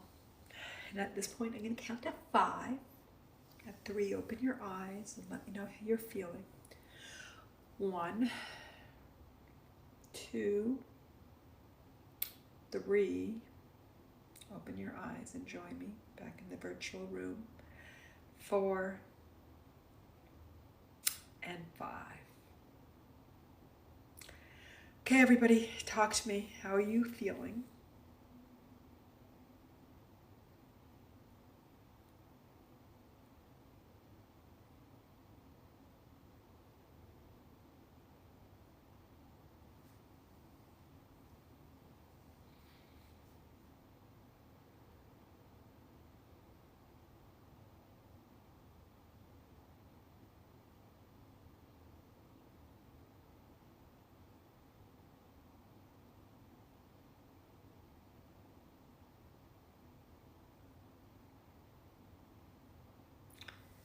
Valerie, very relaxed, and there's some trust And I realized I'm so on the right path and I'm capable of shifting. Beautiful. Ashley feeling supported.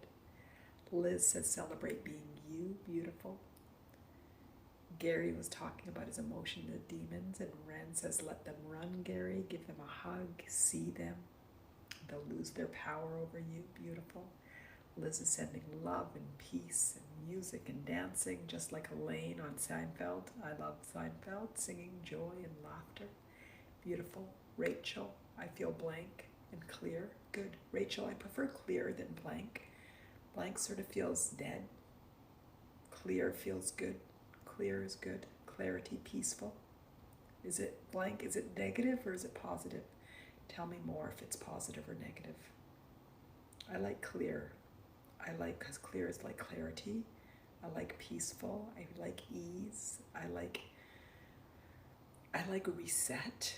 I don't know if I like, yeah, reset sort of feels good. Calm, good. Sporty Jen, calm. Rachel, I like calm too.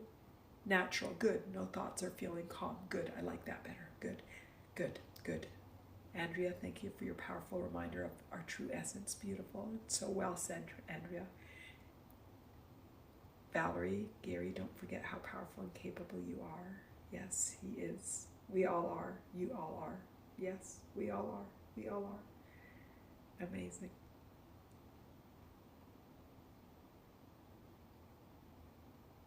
I see the hearts coming in. Fantastic, fantastic. Jules, I feel happy, charged, all good. Thank you, Manal. No, thank you, Jules. Thank you, thank you. I love your name, Jules. And I love Jules. I love Jules. Jules, it's a beautiful name. You're beautiful. And I love Jules. You're a jewel. Jules, love you. Oh my goodness. Fantastic. Fantastic. Rachel, where are you now? I keep looking at the trees behind you. I like to always keep the trees in the summer. I'm outdoors. I'm in, these are the Umstead. I'm in Raleigh, North Carolina. This is the Umstead Park behind me. So the trees of the Umstead. Jules, precious. Yes, you're precious. You are precious, Jules. Precious. Precious, precious, precious. Okay, so join the group, you guys, Attaining Your Authentic Life. If you don't follow me, follow me. I think that's obvious. Sometimes I forget to say it, but I'm like, Manal, do you have to say the obvious? Do I need to say the obvious? Guys, should I say the obvious? Tell me if I should say the obvious. But anyway, I said it. It's obvious. This week, okay, so next week, today's Thursday, got the hearts. I love the hearts. Okay, so oh my goodness. So Tuesday, Steve, there are deer here all the time. There are deer here. And I always think that when I see deer, I always just feel like I'm like in a fairy tale. Like I still, when I see deer, it's like I just saw like the most rarest thing, even though I see them all the time, but I just feel like, and then you see families of them, like, and the fawns, the babies, it's just so beautiful. And sometimes they stop and just look. And sometimes when I'm walking in the woods, they stop. I mean, a few times I've been so lucky, like I sort of sometimes get scared, but I could touch them. Just love it. Love it. Yes, cosmic. Love, me too, says Steve. Fantastic.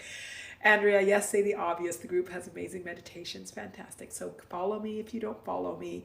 Come on to Attaining Your Authentic Life by Manal, the group. We keep talking off time and just encourage and support each other.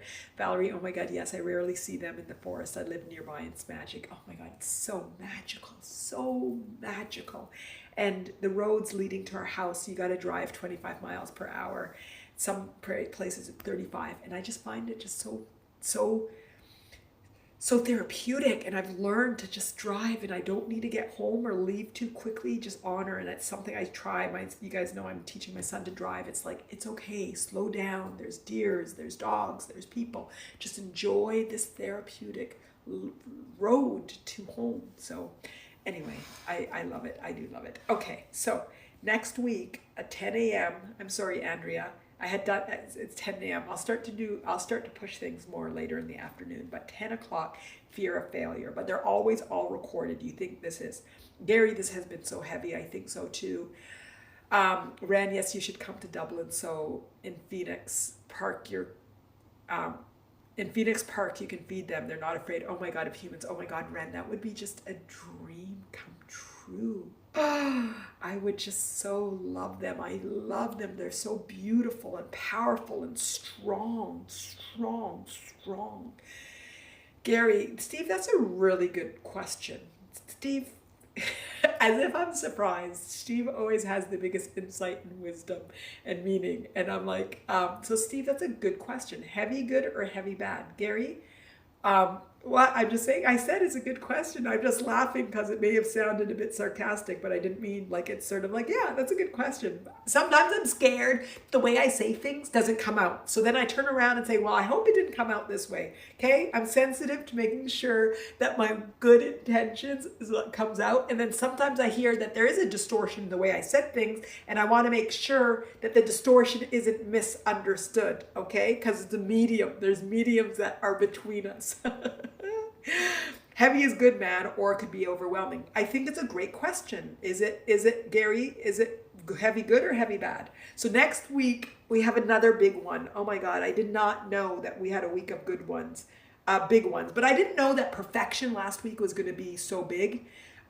Gary, I can't see the chat. What was that? We're asking whether it was good heavy or bad heavy. That's what the question is, Gary. So we had perfection, moving past perfection. It was an intense. So today, coping over, what is it? What was today? Emotions as coping mechanisms. Powerful, powerful, powerful. Next week is fear of failure. And I'm laughing because fear of failure was the undertone in today and on Tuesday. So it will be, maybe it will be big. Maybe we'll have less energy we're moving with. The more we do it, it's more where Andrea's like, oh, unworthiness? I don't feel it. That's what we all want to muscle to. But then we get more people in the community and then we support them through it. And we get more people in the community and support them through it. So we're always going to do, and we have things that happen in life that we support each other through it. So it's going to be perpetual. Like when do we get past it? Really, this is life. And so we just keep learning more and teaching each other and guiding each other and supporting each other. And then new people come in and we guide them and we support them and we learn. So on Tuesday at 10 a.m., fear of failure. And then I am so excited, Jules, whoa, fear of failure, bring it on, bring it on. Gary, I usually feel lighter after, so how do you feel? How do you feel? But there's some big ones that you're acknowledging, and you talked about panic a lot. So how do you feel? How do you feel? I don't want you to feel a lot heavier though, so I do want us to figure out where it is. Steve, we should draw pictures. I'm not kidding. Some people have visual picture brains. Emotions is going, yeah, I love pictures. I do love it. I'm just not very artistic, but I would love it. Yes, Jules, very good to connect with nature in the middle of the big city. They're beautiful in Phoenix Park, Penn. I'm Irish. I love the deer in Dublin. Oh my God, I love it. I love it. I love it. Okay, and then on Thursday, 10/19, I think I set it for 1:30 p.m. I'm pretty sure I set it for 1:30 because I didn't write it down. Almost positive. It's 10/19, 1:30 p.m. 99.99% sure. The other option would be 1 p.m., but I think it's 1:30 p.m. Establishing healthy sleep. That's for you, Andrea. For you, establishing healthy sleep. I decided to call it establishing healthy sleep because we all know about the power of sleep. We all know sleep is powerful. So I didn't want to say something redundant, the power of sleep. Yeah, I know it's powerful, but I'm just not sleeping. So I decided, and then I was thinking of habits, and I'm like, no, sleep is more than habits. It just felt like minimizing it. So then I came up with establishing healthy sleep. Boom.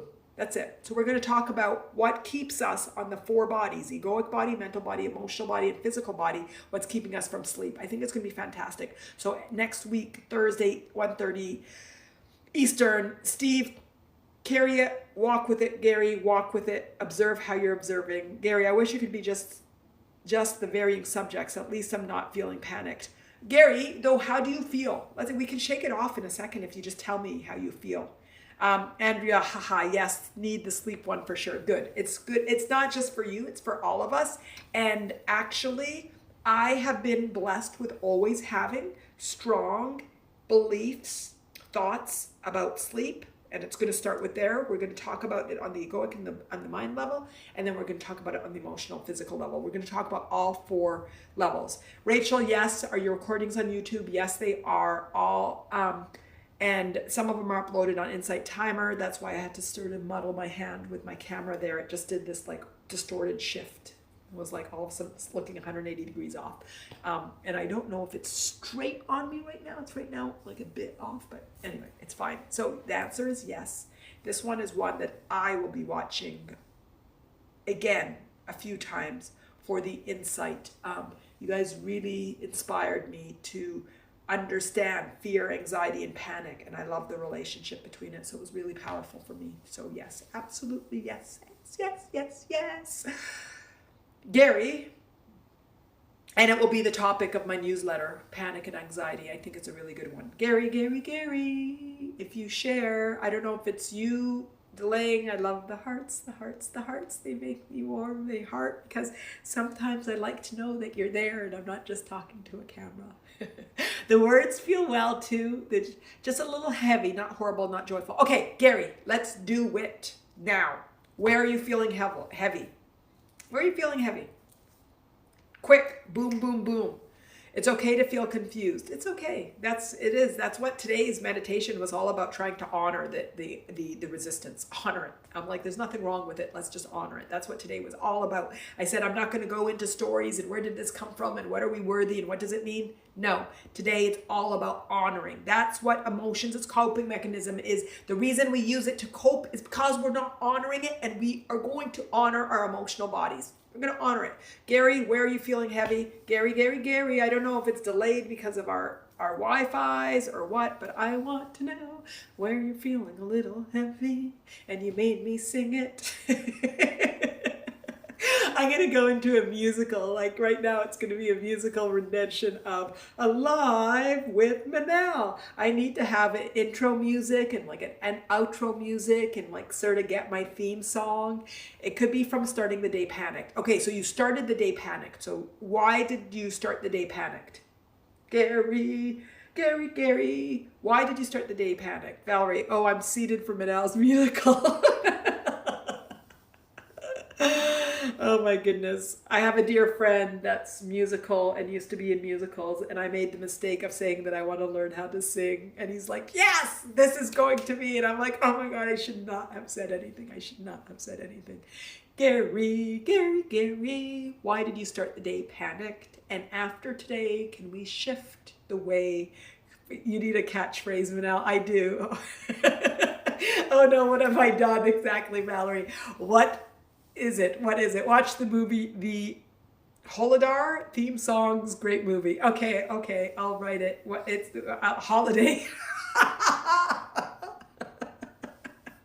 I was gonna have a lot of trouble looking for the Holidar. Okay, Rachel, holiday. I'll do it.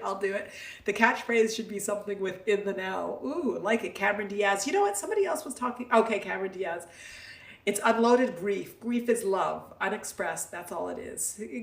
Steve and his wisdom today. I like it. Grief is love. Grief is love, because not having love is neutral. Grief is love. It is very deep, very unexpressed. That's all it is. Beautiful. It's a little HSP, so I should have picked it up for my kids. I'm a little HSP. Talk to me, Gary. I don't get it, so I could have picked it up for my kid. I'm a little Husp. Can everybody help me? Gary must have left the building, but we all love him. I think it's just lagging with him, Andrea, today. Love Cameron in her shoes. Yeah, Cameron Diaz is a cute one. Highly sensitive. Okay, I'm still going to ask you, Gary, give me more words. Give me more words. Why were you panicked? What is the story? Talk to me. Our chats. Yeah, I think there's a bit of the chat's not working. Talk to me, talk to me, talk to me. Gary, talk to me. Do you want to do it in Attaining Your Authentic Life? Do you want to do your blah there? Is that easier? I can keep singing. You must be so happy. Oh, look, I'm singing and dancing. Like Liz said, Liz wanted us all to sing and dance and be in peace. So I'm doing it. If it's not enough to watch me fill up the time while I wait for you to chat with singing and dancing, I don't know what. Gary, make your beautiful Gibbs give you a hug always. Probably because my app sucks. Yes, there seems to be a big leg between you. Okay, Gary, do you want to do it in Attaining Your Authentic Life? Go in there and go boom. But I want to know why you started off the day panicked. I want to know where the heaviness is. I want to know what the judgment that you have. You're a great entertainer, Manal. Watch out, you guys. I'm going to move from like transformational life coach to like stand-up comedy. Oh my goodness. I'll put Seinfeld to the play. I'll put Seinfeld like, okay, the new Seinfeld, Manal. It just would be Manal. Just like Seinfeld did it, will be just Manal. Live with Manal. Hurry, Gary, before Manal goes into operatic mode. I'm missing on the fun. Do you not even hear it? Is he not even, maybe he's not even hearing everything, guys. Maybe because his app sucks. It looks like he's not even seeing what's going on. That would make me heavy too. If I couldn't see what I'm doing now at the end, that would make me extremely feel heavy. So heavy. If he left, he might not be able to get back in. No, I just see laugh, cry, and sing your heart out with Manal. Oh my God, I wonder who I'd bring as my sidekick. Who would I bring, guys? Who would be my second? Who would I bring in as my second? Or like to open the show for me? I don't know. Who I would love for Seinfeld. Gary. Yes. Oh my God, Gary, you're missing a lot. Oh my God, Gary, absolutely. Gary says me too. Oh my God, you guys are a riot. Okay, so it's laugh and cry and sing your heart out with Manal with open headline, Gary. Geraldine, Manal, and friends. Oh my God. Valerie, imagine his introduction for you, Manal, would be amazing. Rachel, it's going to be on YouTube. It's going to be on YouTube. We're going to be a hit sensation. Steve, I think Gary might have picked up other people's traumas, so-called. Oh my God. I think Gary is fine. I don't mean to trivialize it. I mean, me in the now. Oh my God. Can I do a set of cat jokes at the end and closing with Sporty Jen and Miney and Mo? Oh my God, now we're getting outrageous. Oh goodness. And you know where we're going to do it? We're going to do it in Dublin with the deers. What park was it called again? What park? Let me scroll. What was the park's name? Let me see. Oh, I should just ask you all instead of, where is the park? Phoenix. Oh, right, Steve. Thank you. Because I was confused for a second. I'm like, are we talking about Phoenix, Arizona now? Phoenix Park. Oh my God. Yes. Oh, she said cat jokes. So Gary, you're opening, you and friends are opening. Sporty Jen is ending with cat jokes, and we're bringing Miney Mo and Cosmo and Bean. Oh my gosh. Okay. You are all brilliant. You have me crying, laughing right now. Geraldine, and I'm very late, and I wanted to ask you if you ask for donations. Geraldine, donations just warm my heart. I never ask for donations, even though we're supposed to 3 times as InsightTimer. And I say that they warm my heart because for me, they're an indication that something resonated. So it's for me, it's like hearts, and it's just really saying, you know what, this really resonated with me, and this moved me towards my desire. And it's also for me, it's an intention for your growth and a commitment to it. So it means so many things beyond the dollar amount. It just means so they warm my heart. That's the question. That's the answer to your question. Andrea, I'll be the nuisance in the middle. coming in. Thank you, Geraldine, for asking. Thank you. You're beautiful, and I always love your involvement and your contribution and your support and your growth and your desire and your beauty and your everything. Steve, I'm gonna LOL up Egyptian food. That's all I care about is food. You're Egyptian, I think. Oh my God, Steve. Yes, yes, yes. Look up. Yes, I call myself a purebred Egyptian. My parents are Egyptian, and their parents were Egyptian, and obviously there's other blood in there, but I'm a purebred. So yes, I'm Egyptian. And yesterday I made malakhaya for lunch, which is usually for dinner, but I just felt like a vegetable and I made it, which is a very Egyptian soup. Manal, you're the only teacher who does not ask for donations. Manal, well, thank you. Oh, you guys, I'm getting so embarrassed. Gary, thank you for the donation. And Geraldine, thank you, thank you, thank you.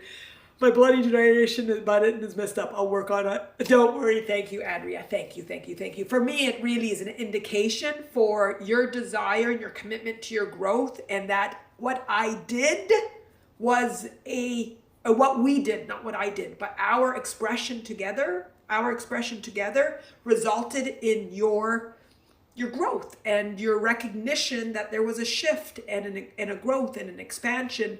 And so that's what is the power for me. That's what the power, the acknowledgement of that. Thank you, Geraldine, and thank you, Gary. What is your YouTube name? Rachel, my YouTube name is Jules. Thank you. Thank you, Samuel. Samuel, it's so nice to see you. I always love seeing you. Rachel, my YouTube name is Mattain by Manal. Same thing, like here, Manal, Mattain, but it's actually Mattain by Manal. Mattain by Manal. Mattain by Manal. Angie, I love all things Egyptian. I have a daughter named Isis Angel and a son Jordan. Oh, beautiful, Angel. Angie, I always want to call you Angel but it's Angle, not even Angel, but I see an L, not an I. So I don't know if you notice. I go in a bit when your name is there, but I know it's Angie. But anyway, why did you pick those Egyptian names? And a son Jordan, Isis. I love it. I love it. Wow, I donated finally, but it does not show. Thank you, Andrea. Thank you. Afterwards, I see it on the donations. And I also know that the donation page is funky too. And every time I get a donation, I respond to it. And I don't know if you all get it, because I know that Sporty Jen has said that she at one point didn't get my comments back. So let me know if you did not. You need one of those weird hairless Egyptian cats. Yes. Sometimes my cats sit near me like Egyptians, and it makes me feel like I'm Cleopatra. I said that aloud. Alicia Keys has a daughter named Egypt. Yeah, that is cool. Oh, Lord. I feel like Cleopatra. Oh my God. Angie, it's okay. Some people call me Angel. Some people call Angel. You did say Angel. Some Angela. Beautiful. Angie. Yeah, so it's always there because I see an L, not an I, because the font, it's small. So I see the L, but then I'm like, no, Manal, that says Angle, not Angie. Anyway, that's what happens in my mind. I'm listening a lot. So Gary, you can't hear anything? You're just seeing the texting? Ooh, funky. Cole Medina. He's got me singing. Oh my God, I have got to end this. Okay, you're all beautiful. Rachel, I switch times. I sometimes thought, do I need to be consistent? And Steve said be consistent, but I switch times because I want different time. I go between 10 a.m., 10:30, 9:30, 11, 1:30. I usually do nothing. I have never done anything later than 2:30, even though I sometimes want to. But I usually do the range of like 9:30 to about 1:30. And I just, sometimes flexibility for my lifestyle, and sometimes because I just want to meet with different time zones. I know I'm talking to the world. I really have followers everywhere in the world. Followers, I don't like that word.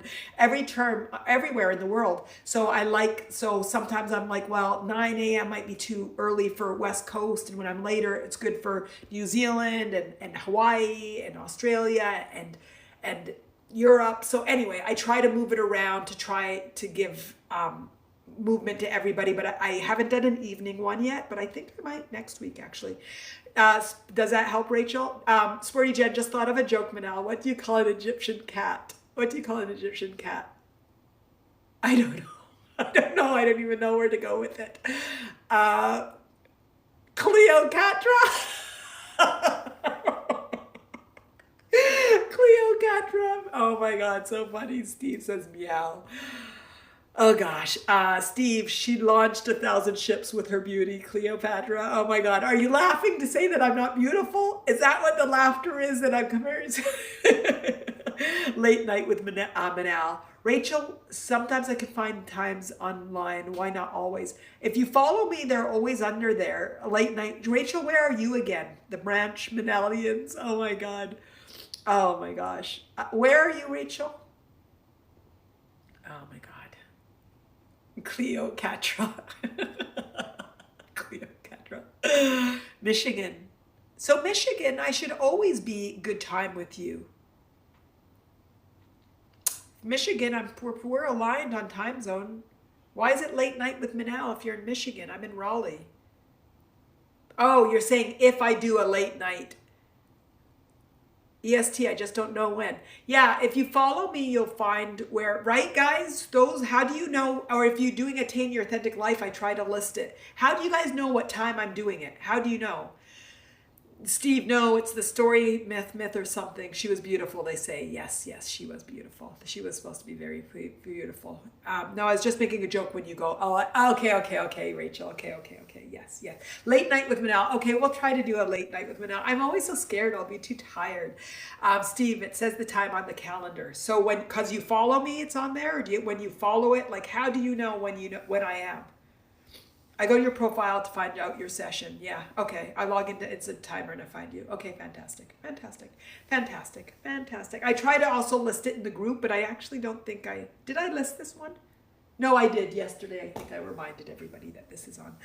Okay, fantastic. It's not perfect, but it is what it is. No, but I'm perfect, right? It's not perfect, but I am perfect. I don't like late night, actually. Rachel, me too. And late night, I like it for my kids and dinner. And sometimes we finish early, sometimes we finish late. And sometimes my son wants to do something that we didn't know of, or my daughter. So it's just sort of like night is less, it's not less, and socially I do things at night, so and volunteer, there's things at night, so night is less regular. If I could do it that night, like if I could come on and say, oh, here's a spur of night, late night on Wednesday night, I would do it, but you have to do it 2 or 3 days in advance. So but late night sporadic, I could be like, oh, okay, this is a great night, let's see who's online, do and give you guys a couple of hours. That would work for me more than pre-scheduling it, but that's a bit insight into how my life works. Rachel, I don't like light. Yeah, Gary, IT has a calendar. Geraldine, you're amazing and give so much. Geraldine, thank you. You're amazing and I really appreciate it. Steve, IT is whack, glitches. You know what? But I so appreciate InsightTimer. I so appreciate we're all here. I so appreciate that the intention. And I think maybe I live in the software world. I know software. When it grows beyond the platform, they just got to go back to the fundamentals. And sometimes the cost of that's so hard because of the impact to the users. So I'm very compassionate towards the journey of software when it's growing. And there's just a lot that they have in the back end and a lot that they're growing into. So I get it from a software point of view. So I appreciate them so much, and I appreciate the medium, and I appreciate us being able to form the community in such different ways. Steve, it's all technology. It's amazing. We're even breathing. Exactly. Rachel, keep the reruns going. Yes, Gary is just a big glitch right now. I'm sorry. I am sorry. Yeah, I've seen some different glitches on different levels. Let's make the most of it. Let's see you. Anyway, let's make the most of it. Join Attaining Your Authentic Life. I'll see you guys next week. There's 2. I might schedule something next weekend as well. We'll see. But you are all brilliant. You're all amazing. I see the beauty in every single one of you. I am appreciative, so appreciative for you all, for the journey you're on, for the journey that you've been on, for the places we are going, separate and together. I'm appreciative of the community that we have created, the Mattain community within InsightTimer, the one beyond InsightTimer, and the InsightTimer community that we've got of a lot of similar thinking people. And the way that we're similar thinking is we're willing to go inside and find the answers. We might not know the answers to life and God and our beliefs, but we are willing and courageous enough to go within to find the truth, our own truth, the expression of our truth. And that's what attain means. Attain, Manal, Mattain means attaining your authentic life. Attaining your authentic life. And we will do it together in laughter, in sing, in dance, in fun, in humor, in connection, in joy, in pleasure, because that's what I believe life is meant to be. We are meant to have fun. And I want to have fun. I intend to have fun. And I invite you all to have fun with me and to have fun in life. Love you all. My love, always. Don't forget to go to my website, sign up for my newsletters, and follow me. Instagram, Facebook, InsightTimer, and YouTube.